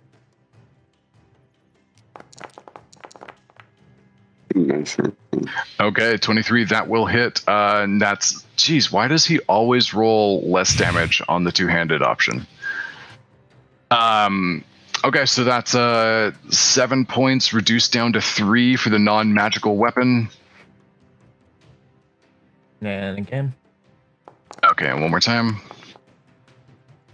19 will also hit, and there we go. Got a higher number that time. That's 6 damage for the non-magical weapon. Okay, and anything else on the Axion's turn? I guess. I should have did the divine favor before I hit that. What would that have done? It would add an extra 1d4 radiant onto the hit. Okay, you can do that. You don't usually play this guy, so like you're not expected to know like all the ins and outs of how to play him. So yeah, you can go ahead and add a D4 on both of those attacks. 1. 1, looking strong, And a 1. and 2. But the good news is that 2 points of damage is full strength. It's not reduced. Right. All right. Now we're over to Zenyatta. Then it's the enemy's turn. Misty Step. Whoosh. All right. Let me see. I'm going to move you real quick. Okay. Yeah. That's a good spot. You're able to. There's just like one little patch of ground. You pop over there. No problem. Now you've got good flanking position with this water elemental. Very nice. You're muted, Jason. 27 will hit. Go ahead and roll that. Oh, well, go ahead and roll just to see if you crit. No crit, just the damage.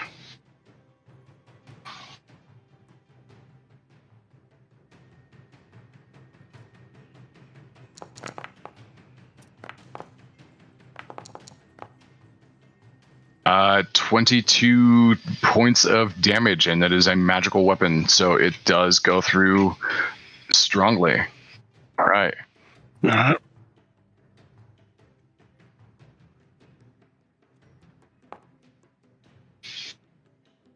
An 18 will also hit, so go ahead and roll damage. Oh, 18, and then, yeah, 21 will hit.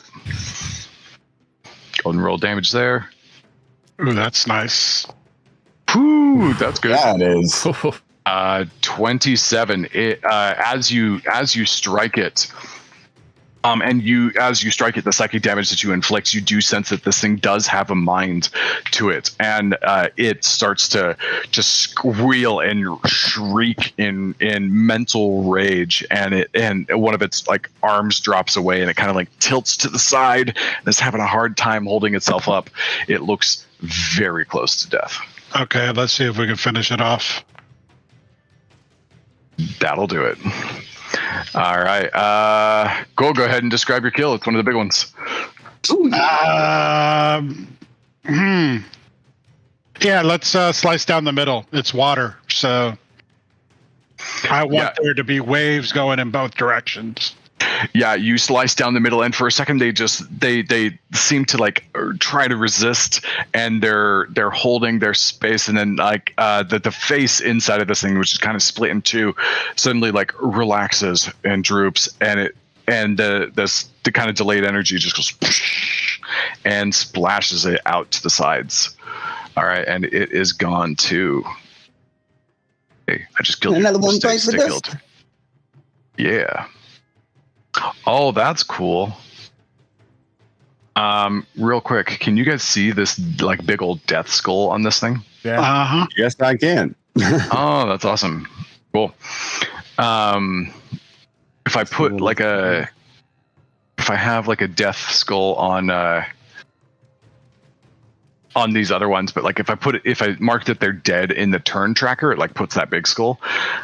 But if I did that individually, then every freaking spider gets its own initiative.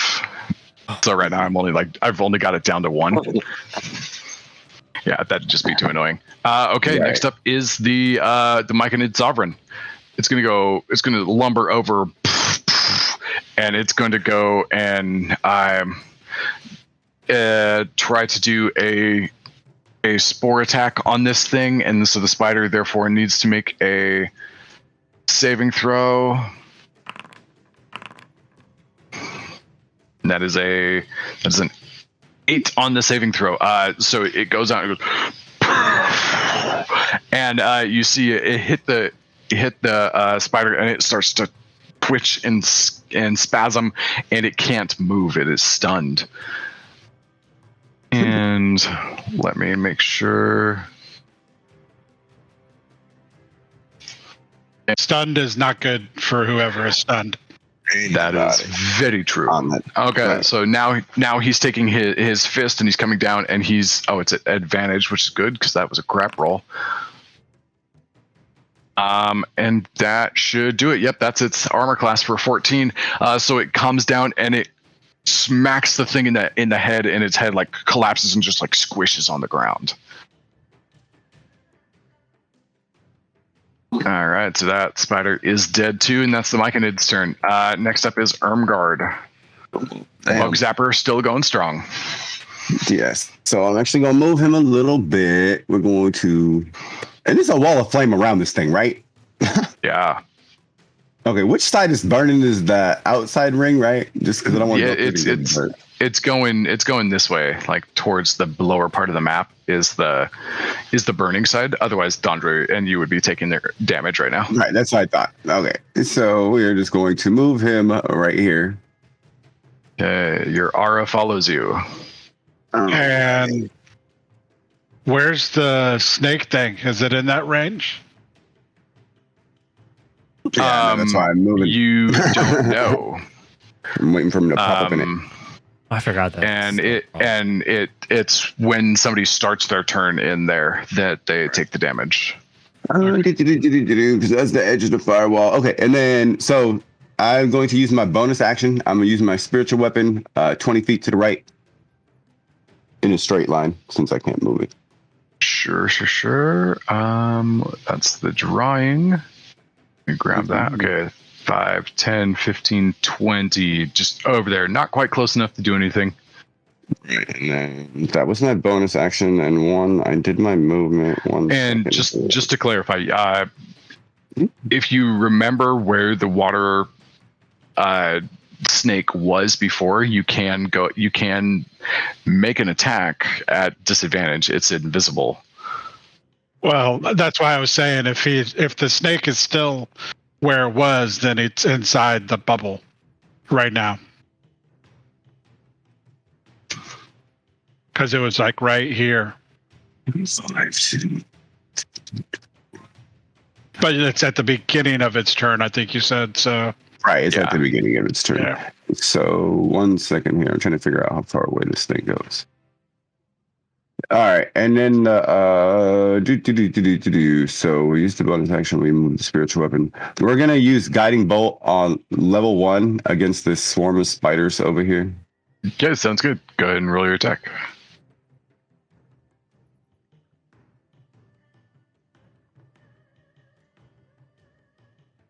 $16. I don't know why I rolled it twice, but it was 16. 16 will hit. Go ahead and damage that. Right. Guiding bolt. 1 second here. Why is it showing it at level 4, level 1? 1 second, hold on. No problem. You can roll the manual dice if you need to, though. Yeah, I'm just going to do that because it's supposed to be a certain amount of D6, but it's showing it like I'm casting it at 4th level and I'm not. So what is it supposed to be? Guiding bolt. So, wait, is that right? Oh, I guess I'm just looking at. Wait, no, cast spell slot. Is it 46 for 1st level? 1 second here. I don't get it. I don't think it's that high. Let me see here. Right, because I'm trying to look at it on 1st level, and I'm just not. Yeah, it is, because on 4th level it's saying it's 7d6, and that's why I was confused. So guiding bolt, 1st level guiding bolt is 46. Yeah. Oh, weird. Yeah, because 1 second. Let me just make sure, because I'm just looking at it at different levels, and that's right. My bad. I just thought it was a lot for 1st level. Yeah, you got it. That is a lot. It's cool though. Shit done. All right, so 12. 12 points of damage. All right, oh gosh. You hit it, and this kind of like radiant sea fire burns away so many of them, and there's like 2 spiders left that are just glowing, pulsing with this green energy, and anybody that attacks these things next will have it will do so at advantage. Awesome, and that is my turn. All right, next up is said swarm of spiders, and the pair of spiders, they are going to attack Axion, because that's what they know how to do, and they don't do it very well, and so nothing happens. So that's their turn, and then it's the giant spider, the one up on the wall, and That's right. When I forgot where he went to. yep. And it is going to shoot its web attack at Andre, I suppose. 18. Or no, it's going to shoot that at Irmgard, because it's seeing most of its friends die to like this thing that like these snakes that are following you around. That's 18 to strike. You have to give me a That minute. does not hit. No, it does not. 22 armor class, right?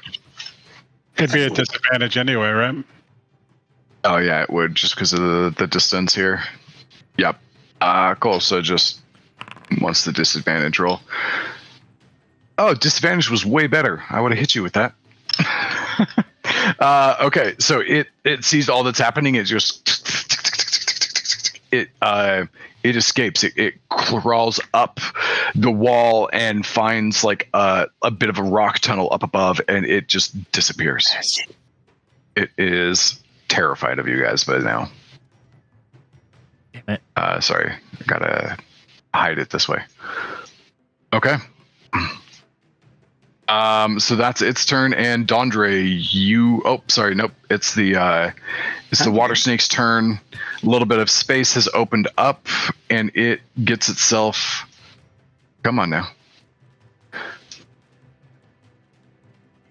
Get where I want you to get. It gets right here, pops up out of the water, and lashes its tendrils over at Dondre. For you're the only one that wasn't protected, and it started moving over here before Zenyatta popped. So, not great. It's an 11. Nope. Okay, doesn't work. It pops back down and disappears again into the water. When it popped up, didn't it get burnt by his firewall though? No, it's on the non-burning side of the firewall. Gotcha. Okay. Okay. Dondre, it's your turn. When it started its round, was it inside the snakes? It was not. Based on how quickly this thing is like popping up in like one side of this fight and like the other one, and just poof, poof, poof, poof, poof, you gather that it's got a very high swim speed. The water beast has a good swim speed. Oh, Shocking. right. That just threw all of my fucking plans out the window. I'm gonna move. Oh, I'm gonna just move up just so I'm close Okay. here, and can I hold? The only thing that's left is the two spiders on the ground that Yeah. are glowing green that you can see. I mean, you can see take them. a pot shot somewhere to see if you hit the water snake. Do I know? So when it pops up, does it just pop right back down? It doesn't go in a Yeah, it's like- direction. Yeah, it's being a little bitch. And I didn't see any movement in water, like it's shifting that could give away what direction. Roll a. Shit. You know what? I'm going to use your passive perception on this one. With an 11, no, you don't. Shit. Because you didn't even know that it was like popping up behind you, and then like it lashed out, and like you kind of got it like last second, and then like by the time you like kind of recovered yourself, it was already gone.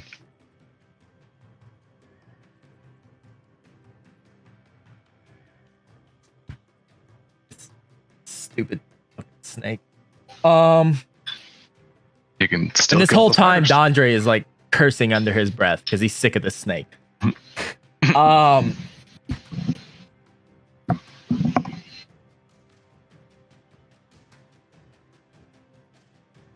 Really don't want to waste a spell on two spiders.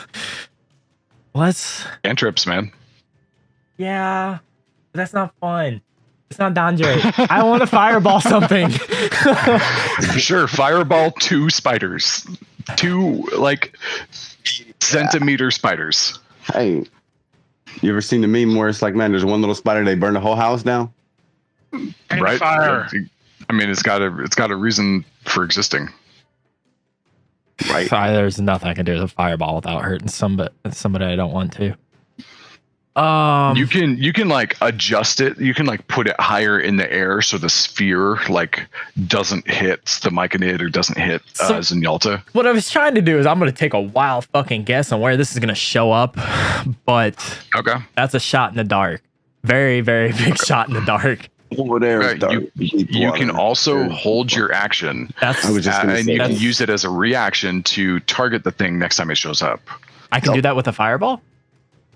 Yeah, I mean, if it goes an entire round without showing up, you lose your fireball spell slot because it's basically like you're there, you're just like ready with it, waiting to like pull the trigger, and then if it comes back to your turn, basically like the magical energy is just dispersed because you can't hold it that long. So question. If it comes up in a spot that if I threw it, it's going to damage one of us, can I just decide not to do it? Or do I have to do it? You can choose the location of the fireball even when it does show up. Right. Yep. Let's do that then. Yeah. I'll hold a Okay, so fireball. you're holding your action. Gotcha. Cool. All right. Back up to Axion. He's going to deal with these fucking 2 spiders. Just gonna squash the spiders. Yes. Squash the spider. Battle axe. Just deal with them. Get rid of them. Okay, roll for attack. Oh, shit. Oh man. he goes to like swing and like comes down. Oh, I have a hole in my shirt. And like he comes down and slices, and like his axe just like sinks into this rock that they're sitting on, and like so here's his blade, and the 2 spiders are like, oh, it was an advantage because of the guiding bolt. Okay, so Yeah, that's right. Yep. So okay, so with a 13 that hits, and he brings his axe down and flips it flat side. Last second, it just goes. Use it like a big fly swatter, just, and they're dead. They only had 1 HP left. Yeah. Bye.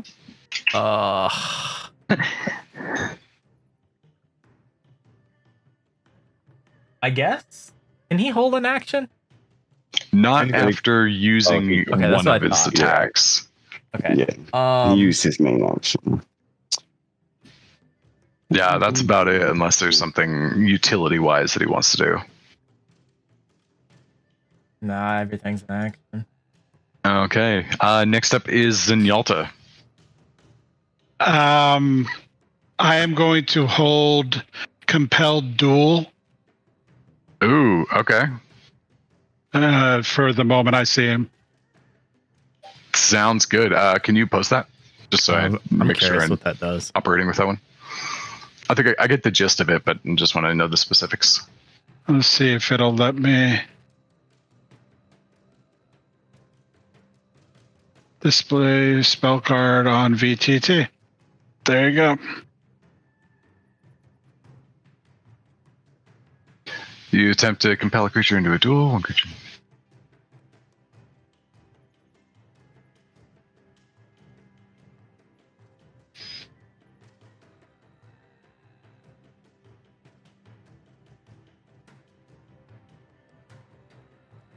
So you're just baiting him towards you? Okay. Sounds good. Next up is the Myconid Sovereign, and let me see, where's his thing? What's his...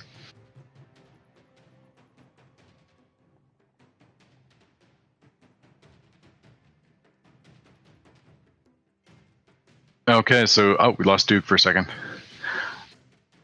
It's gonna kind of like wander its way over here, and you see it kind of like you see it with its breath like brought in, like it's waiting to shoot out at something.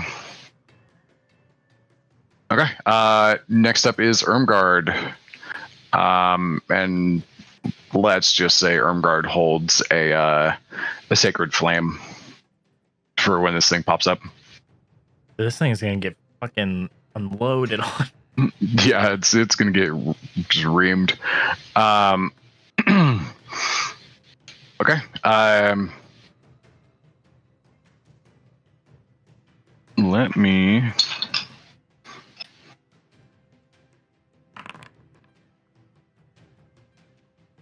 Okay. Nope. Never mind. Okay, so it pops up and it is inside of the pool, and it actually goes for an attack against Zenyatta. So as it raises up and lashes out, everybody does get to do its stuff against it. So we'll just go from the top down. Axion, not holding anything on Zenyatta, it's attacking you. You cast your spell at it. It needs to make a wisdom saving throw. Okay, that is a 14. What's your spell DC? I don't know. Is it 8 plus proficiency plus the spellcasting modifier after that? Okay. That saves. Yeah, 14 saves. Okay, it was going after you anyways. Next up, the Myconid comes up and it needs to make a Constitution save because the Myconid like blasts out its spores, and it saves against the spores. Irmgard sends a sacred flame at it, and I'll.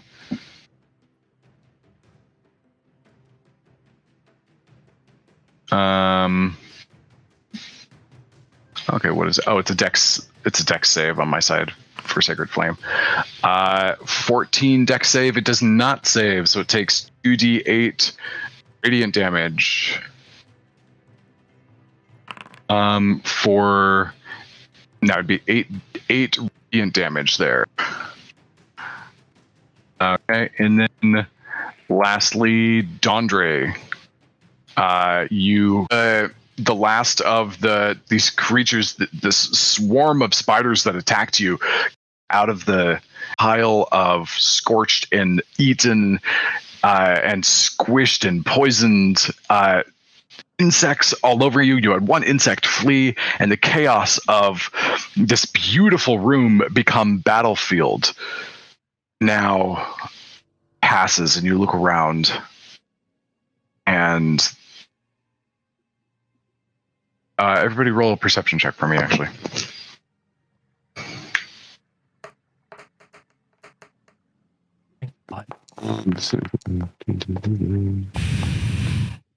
Jeez, all right, got some good rolls up in here. Give me 1 second, I'll roll mine. Like I said, my stuff crashed, so I'm just bringing it all back up. I can just roll it. I got two. Can you just roll mine for me? Yeah, and a +3. Yeah. So I got you. Yeah. Okay. So you guys look around, and nothing else seems to be moving. However, a little bit further down into the room, you do see of dead bodies. Oops, not that one. A couple of dead bodies of these Myconid adults that you and you guys can't tell this is your first time meeting Myconids, so it's really hard to identify them from one another. But you do remember that the Sovereign sent 2 of its people ahead of you guys to go seemingly talk to the other villages and give them word that help was coming. It didn't make it very far. Obviously. Is that armor and trident? Right. I was going to say, I wanted to go in the water and dive into the water and look for it, but I don't know what happened after that. And yeah, it won't let me into Foundry X. I'm still signed in. There it goes. Now it goes. Okay, cool. And before I was showing gray, I was still with you guys, and I was like, dude, it won't. You know what I'm saying? I'm good now. Yeah. Okay. Yeah, and the armor, it's a little bit beat up by now after that fight, but it did sink to the bottom of the pool that you were just in. You can retrieve it if you like. Trident 2, right? Yeah, the trident as well. Mm-hmm. Yeah, I'd like to. My spell is still up, right? It hasn't been 10 minutes, right? Yeah. You have 2 concentration spells that are going. Do you guys want to drop those? I'm not Firewall. dropping mine yet. No. Okay. Do you want to drop the firewall? Yes. I mean, you don't have to. I'm just asking. Yeah.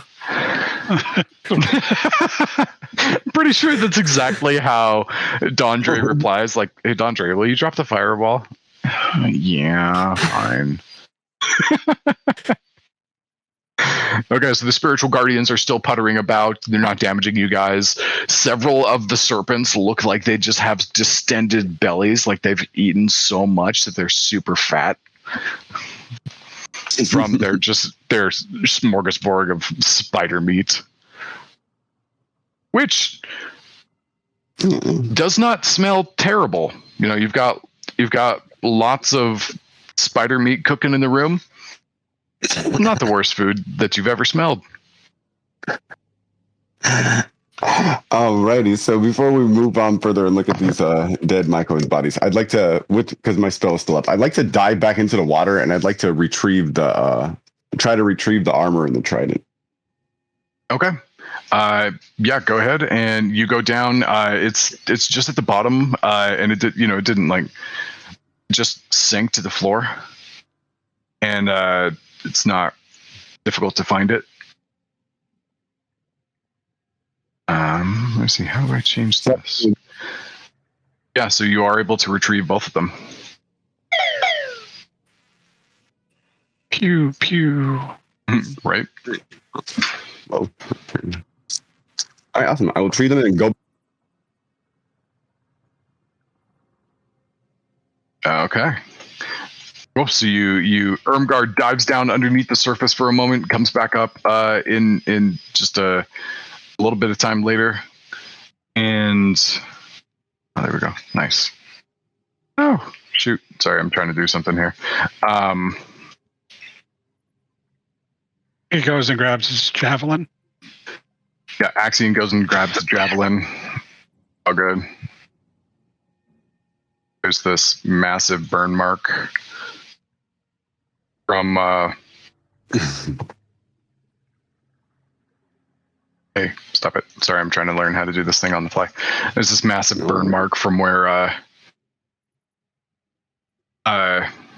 Dondre cast the fireball or cast the firewall. Thank you. Jeez, my brain was like fritzing, and it's all scorched and fried right about there. Yep, you retrieve the javelin. Axion retrieves the second javelin that he threw. You guys have a trident, a broken chest, your items back together, and an assortment of like kind of water themed plate armor. I'm gonna look in the chest. Was there anything at the bottom? Doesn't I mean the chest exploded when the armored water guy came out. Okay. But there's a couple of fragments that look like they were part of the bottom of it. It doesn't look like there's anything else in there. All right. So, Ermgard, is that armor or trident magical? Give me 1 second. That's actually what I was doing. So I'd like to I'd like to use identity, cast identity. Identify? Yeah, identify. Sorry, identity. Okay. Sounds good. Are you doing it as a ritual or are you casting it with a spell slot? I'm just casting it with a spell slot and it only does one item, so I'm going to actually do it twice, but I'll do it on the trident first and then the armor. Okay, sounds good. And I'll put it into our chat. You learn that is a Trident of Fish command. Fucking Aquaman. And then also you find that is a mariner's armor, specifically a plate mariner's armor. So the mariner's armor, you give somebody a swimming speed equal to their move speed, and also if you hit 0 HP while you're in water, the armor will automatically start taking you to the surface. The trident, it is a magic weapon. It has 3 charges. While you carry it, you can use an action to expend one of those charges to cast Dominate Beast on a beast that has natural swimming speed. Righty, so I cast the spells. I let them know what it is about, and so I don't think that the armor would be the best for me because I actually already have plate armor and I can already swim. Mm-hmm. Then probably myself or Axion. Right. It's just, is it regular? Yeah, it's just regular plate, except that it does those things. Yep, it's regular plate, but gives you a swim speed and kind of helps you out if you're in trouble in water. What is that? Is Axion also wearing plate? Yeah, what is that? I don't know what he wears, so. I think it is also plate. Yeah. Let me double check. Plate.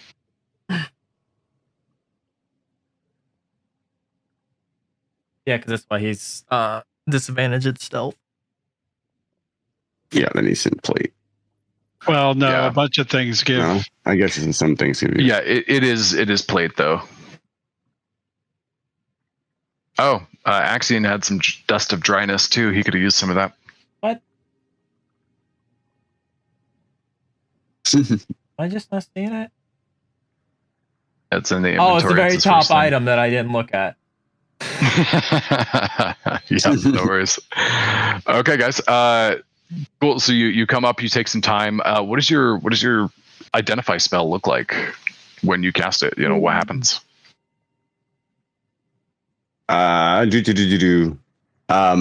A big like flame like light from phosphorus comes, and like I hear like a whisper in my head of what it is. Like the light goes into his body when he casts it, and then that light is what gives him the ability to identify the item. Gotcha. So this little spiritual light forms, enters into his chest, and it's kind of it's a little bit more red and orange of a flame. And then as it enters into Irmgard's body, the flame kind of extends spiritually from him, and specifically around his head. And at that point, it's kind of green tinted. And he hears the information about what the spells or what the items are. I asked Axion if he wants the armor. Axion is also grabbing his javelin, by the way. It's been sticking in the wall. Yep, no worries. Yeah, I think Axion would take the armor. It doesn't require attunement or anything. Yep.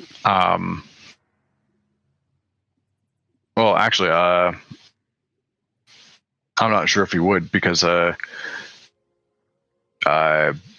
plate armor like that wouldn't, kind of screams of Thassa, the sea goddess, and not of Keranos.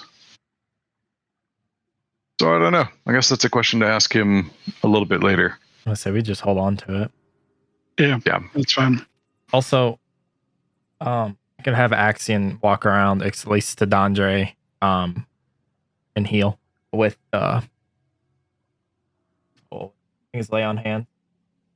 Yeah, sounds yeah, good. how is everybody looking anyway with their... Pretty good. The person who took the most damage out of all of you guys was the Myconid. Really? Yeah, he was getting messed up at the beginning of the match. He's still here, right? Yeah, he's right here. He's this big yellow guy. Okay, so I'm about 18 down. You're about 18 down, bud? 20. No, I'll just use this then. So I'll cast Healing Word. Level 2 Healing Word, so it'll be 2d4 to everybody that I can see within 60 feet. So okay, that's mass healing word. This one, oh nope, sorry, wrong one. Let me go down. That's the one. Okay, that's the one. I think that's the one I'm thinking of, actually. Yes, it is. Okay, cool. Right. Up to 6 creatures that you can see regain 1d4 plus your spell casting modifier. So I will cast that right now. 1 second. And then everybody can have those back. Here it goes.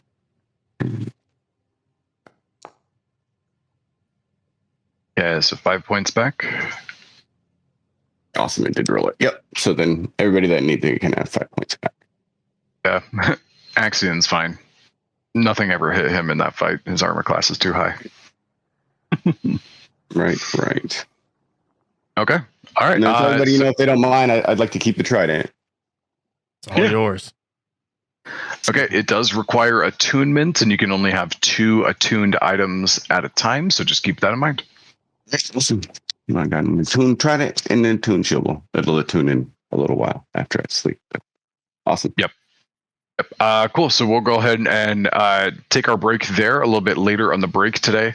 And yeah, come back in about 15 minutes, guys, and then we'll kind of see where the rest of the journey takes us today. All right, sounds good. Sounds good. All right. Thanks, all. See you in a bit. Thanks. All right, so you guys finished a 3-way fight. You gathered some magic items that were put into a chest in this odd space. You take a moment to heal up slightly, and you are in this room, and there's plenty that is burnt and scorched, and there are a variety of strange smells in the air at the moment. And now, what do you guys do? Let's see here. I would probably, or Donjay would probably go up to I keep forgetting what he's called. Mushroom dude up here. The Myconid. Myconid. And try at this point to kind of communicate. Ideally trying to get him to do that puff so he can communicate with him better. Right, because he was leading somewhere at one point, right?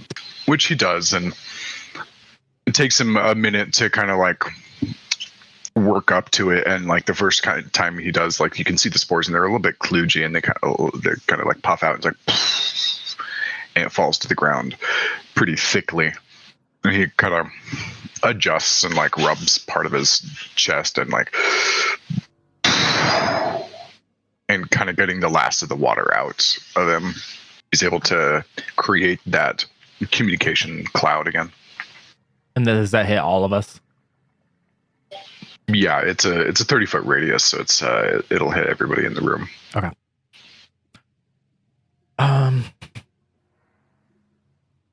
I'd probably just communicate with him and try to gather where we are.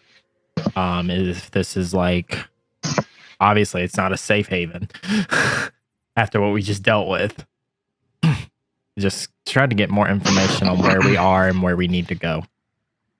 Okay, from him you receive, and like his brows are furrowed, and his head is kind of tilted down, and you get from him fear, worry,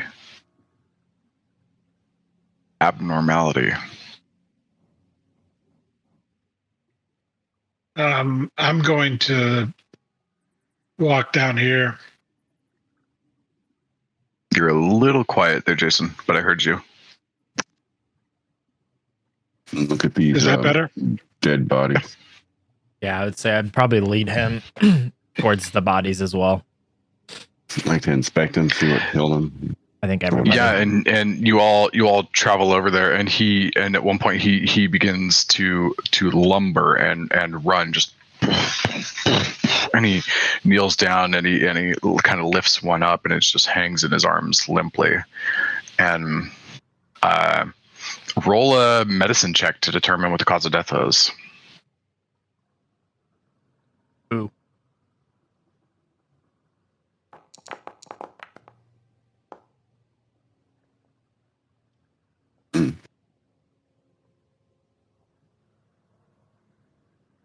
Okay, you look at the bodies, and they're they're strange bodies. They're covered in pores and places where the spores come out, and just recesses and protrusions and things like that. It's a very strange biological makeup. But there are a few places where you see on yourself a couple of the places where you were bitten by these spiders, and there are similar puncture marks and signs of poison that has affected these myconids that went forward.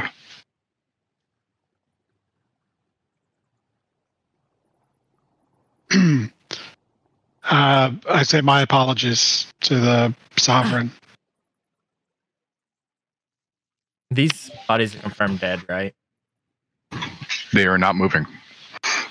And he's just holding one, and he goes and he reaches a long arm over and kind of, or he picks one up and kind of goes over and like grabs the other one and just like holds them to his chest, and he just stares at the ground, and he is obviously incredibly sad.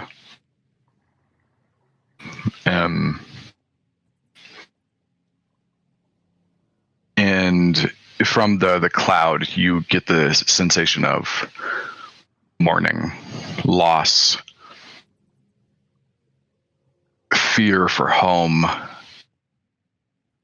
anger, rage, revenge. And can we tell how long they've been dead?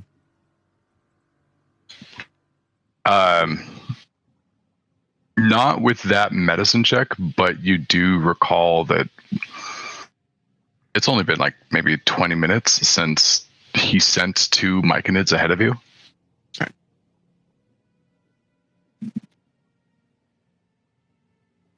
These are fairly fresh. Both of you were talking at the same time. What was that? You can go ahead. I was just going to say, let's do a quick check of the area. Mostly because I see this gem right here.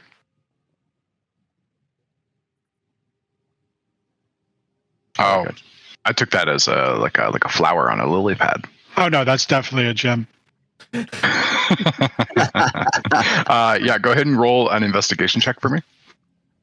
Or rather, with this room, it's a nature check. Oh. Okay. Oh, that's not bad either.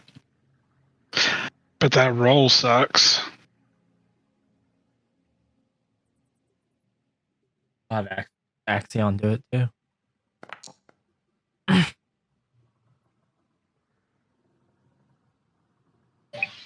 Okay, I got a 6, got a 20. Where are the other ones? Oh, it's do 1 second here. Nature. I don't know shit. Oh wait, I looked at the wrong dice. Never mind.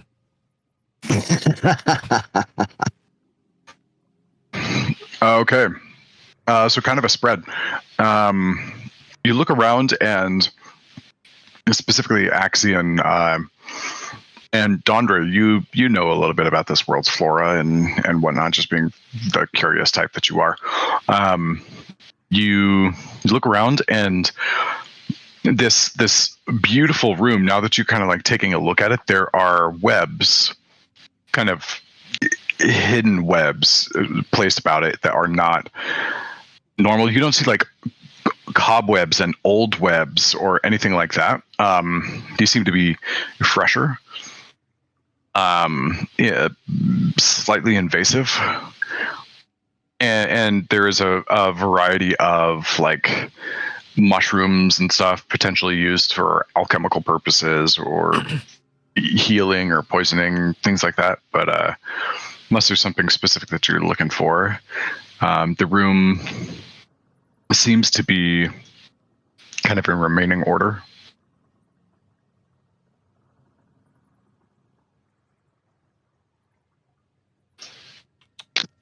Okay. So I guess talk to the sovereign and say, you seem to be worried about your people. Let's get to your people quickly. And he nods, and he takes the two bodies of his people, and he goes and like lays them down in a pool very gently,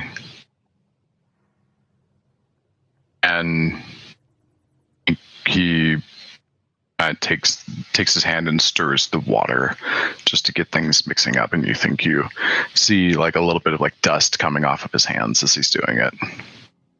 It's the circle of life. Right. And it binds us all. Yep. So you guys kind of gather up your things. Are there any other conversations that you guys want to have with yourselves before you head out? No. Oh, I know one thing I wanted to do because I forgot to do it. And normally I do it every time I play. And I actually forgot this morning because we were in the middle of something and then we went right into the water. So I'm going to use Blessings of the Forge and give Zenyatta a +1 to his armor class. No, you already did that. You did that last game. Yeah. Okay, because it wasn't marked off, so I didn't know. Yep. No worries. Then let me mark that off then. Yeah, absolutely. Okay. So you guys trudge forward, and these glowing pools, you kind of head towards the bottom of these glowing pools, and and you're obviously entering into a cave system. And unlike the cave system that you were just at with the mines, where everything is bare and hard and rough, this cave system is lush and soft and fruitful in the way that it provides enough nutrients to make these this mushroom passage work well. You guys just continue on down this hallway or down this pathway, and there's just a variety of mushrooms and different subterranean plant life and things along those lines. And it doesn't take you long before you go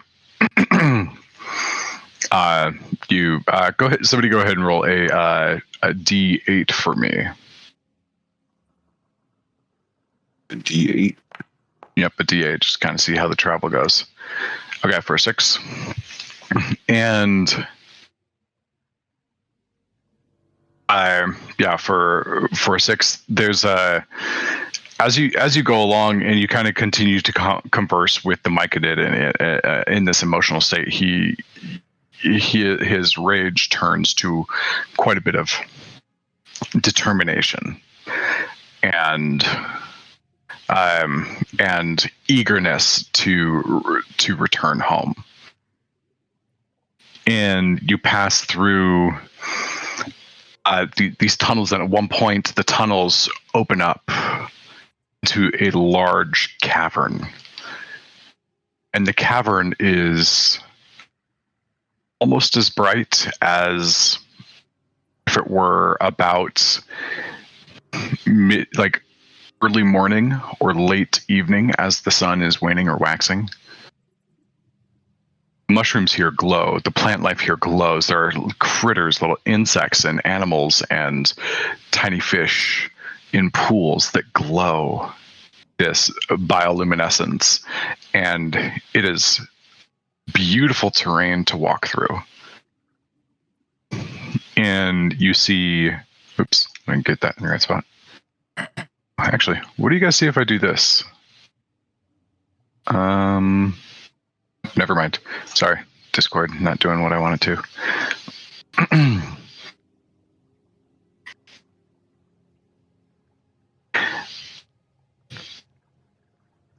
You see these paths that are while they're still cave top up, it's still the top of a cave. It's just a much larger cave than the ones you've been in so far, and there are thick pillars of stone that support the earth above it, and these large sweeping mushrooms with almost tree-like branches that support the tops of the taps and little trickling blowing in the small amount of air and breeze shifting that does exist down here. And come on, darn thing.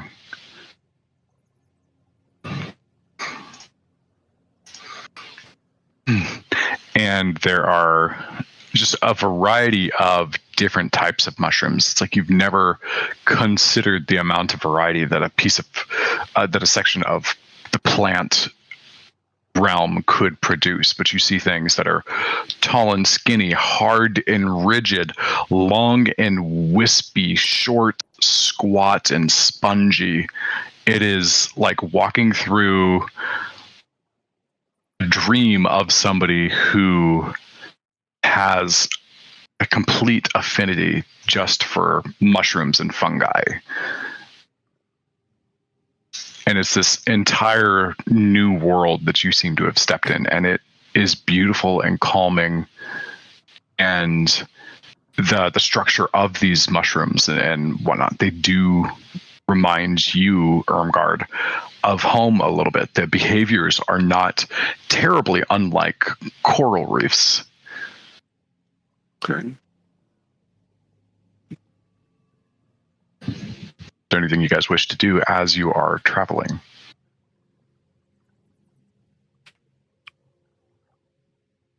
I think Andre would walk up close to leader here and just kind of try to play a conversation off of trying to get more information about like what's going on, where are we going, what do we expect, but not like kind of pushy, just more of like a casual, like trying to talk to someone after they've just lost someone close, but you're still needing to get information to help the overall objective. Does that make sense? You're muted. Yeah, absolutely. The feelings you get across from this Myconid are home, direction of home, one of many. Getting home, protect people.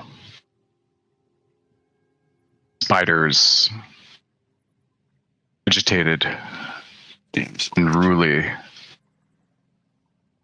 Shouldn't, they like the threat level of these spiders has escalated significantly.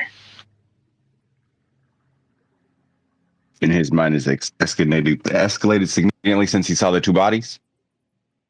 Which bodies? The two myco bodies that he picked up. The two myconid bodies? No. Like that was a very fresh development that happened essentially in real time. Gotcha.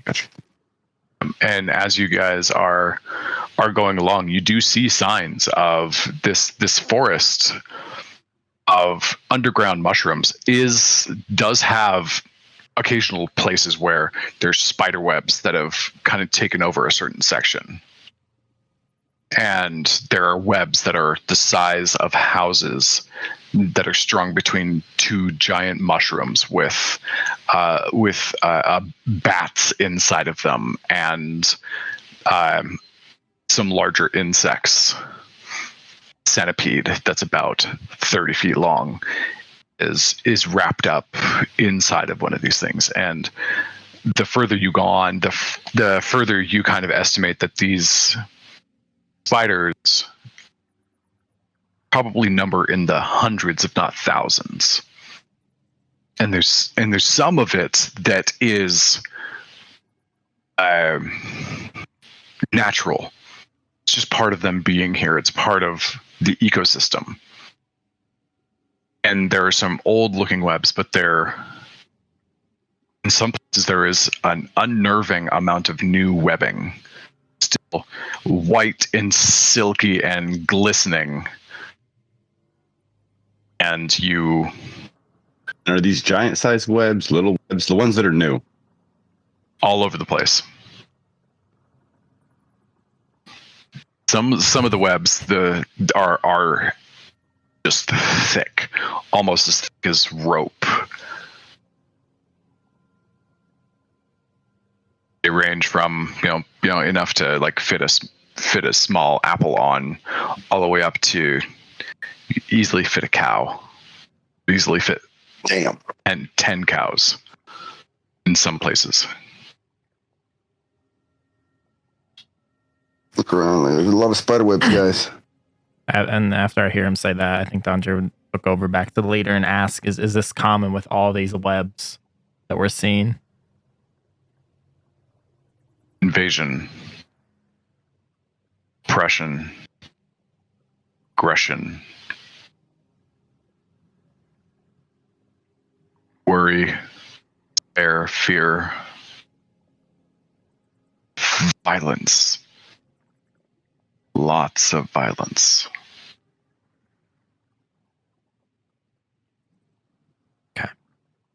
I guess we'll start walking through this.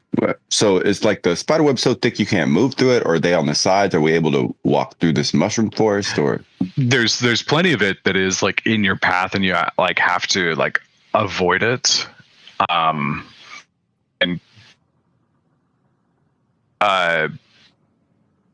with the roll, you guys basically just, for whatever reason, you don't disturb any in kind of like your first day's journey going through here. And they all seem to be pretty timid for whatever reason. we Wait, showed up and we wrecked our friend. the spiders are timid? The spiders are timid in your presence. Like you do see like some of them kind of like look at you, then kind of like back away. You're an unknown entity in their territory. They don't know what to make of you, and they don't know how to act yet.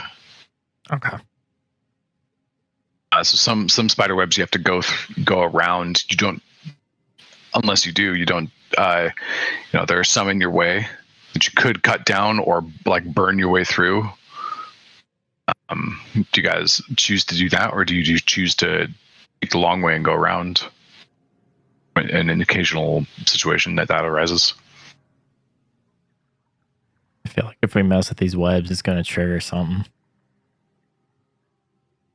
I don't know. What do you I have guys that think? feeling too. I had the same feeling. Like if I burnt the webs up, like all these spiders might be awfully upset, and that's a lot of spiders. Yeah. Mm. I should carefully try to go around. Yeah. I guess the whole time we'd be on alert constantly.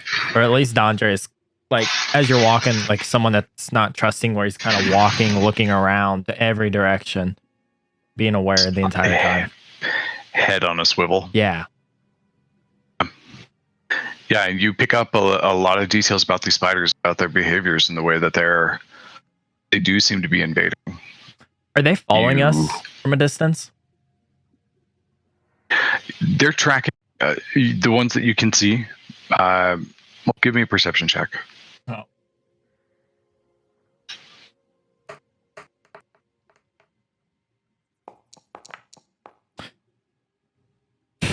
Okay, 10. You're not sure. These things are native to this territory, and they seem to be very good at hiding.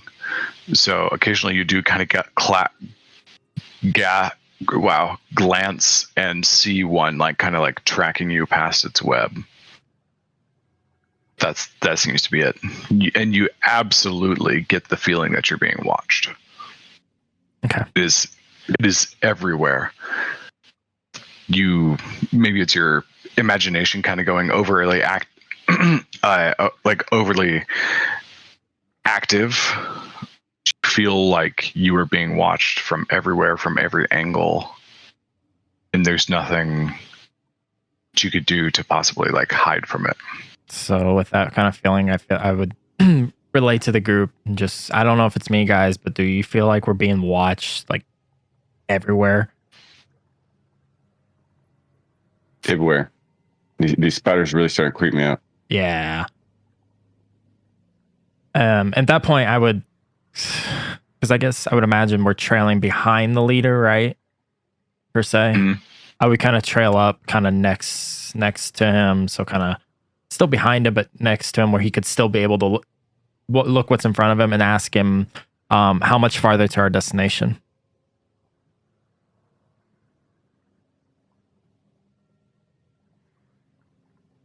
You muted again.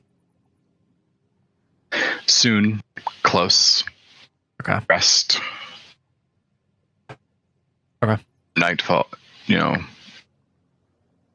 Sleep. Continue. Okay, so he wants us to sleep and then continue? Or actually, I guess I don't hear that. So You would Talking feel to it though. Yeah, you he feel doing it this to because everybody. Yeah. everybody's got this feeling coming from him. That's what I try to get back to him. Like, ask him if he wants us to sleep and then continue.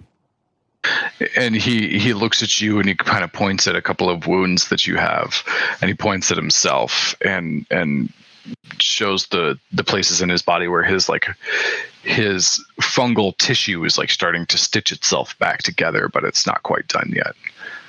Okay. And he references those, and he gestures at like a large tree that's coming up ahead. And by tree I mean mushroom.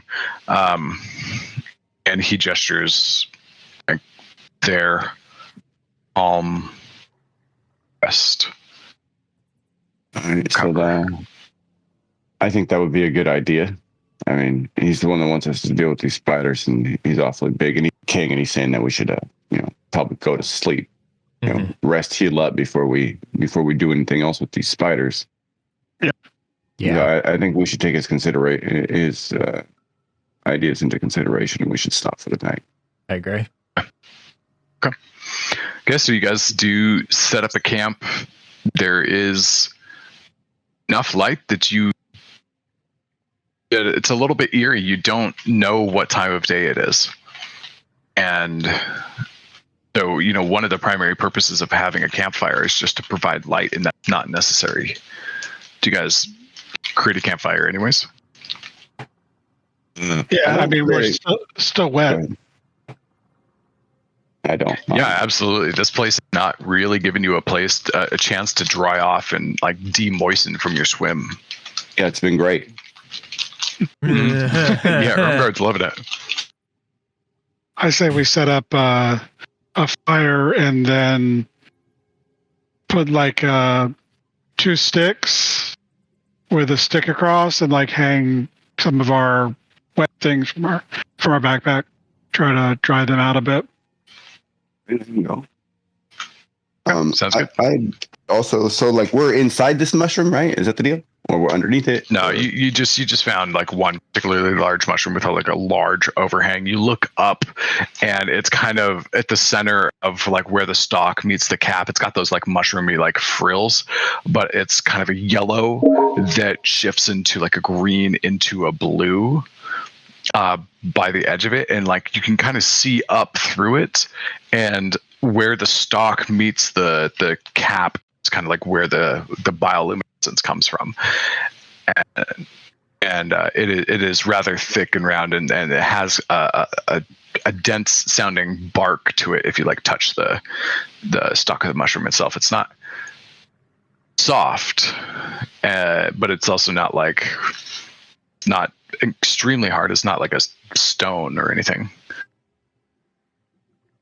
So I'm just trying to get a picture of like like our space. Like, how open is it? Do we have like on the sides, or is it just like we have a campfire in the front of it and then like we're in a circle around it?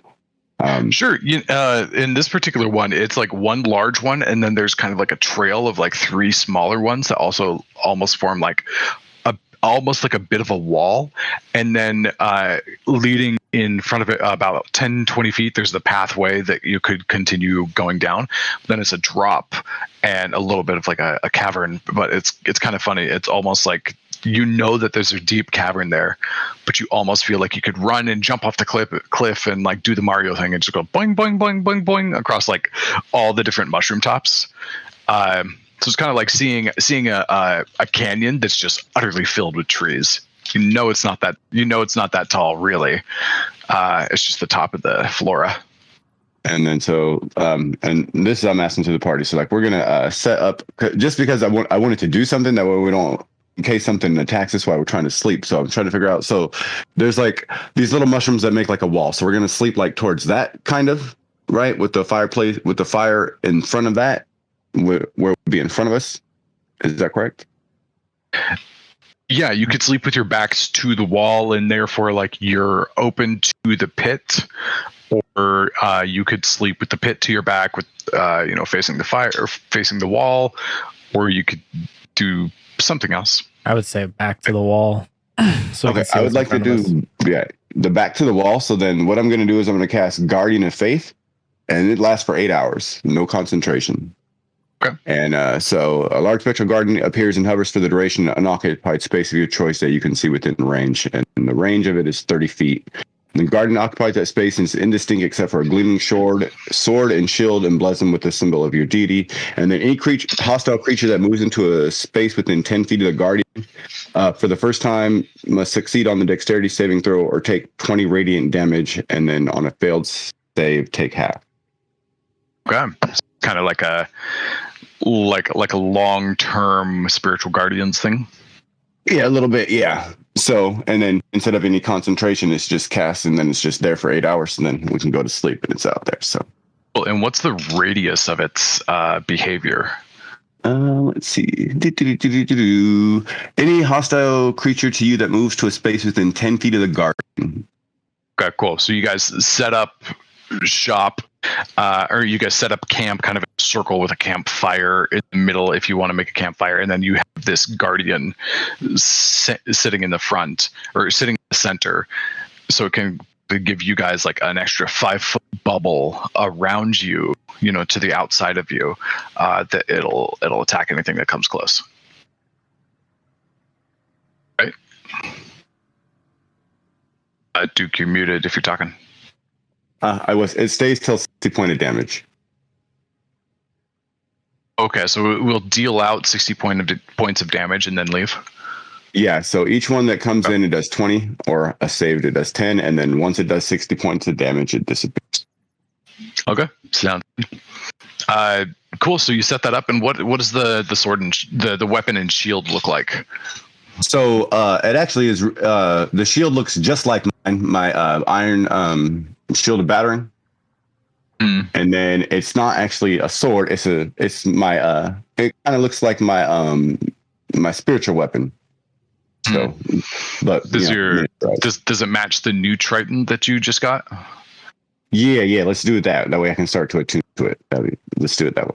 Okay, cool. Yeah, that'll be part of your attunement. And you go up and you close your eyes and you're wielding your Triton and your shield, and you cast your spell and mutter your words, and then you back up and you have to kind of pull a little bit, and it's a little bit like you just made an impression, like a mold inside of the air as there's a shadow, like an imprint of both your sword and shield pressed into the air around where you want it to be, and the spell is complete. Oh, thank you.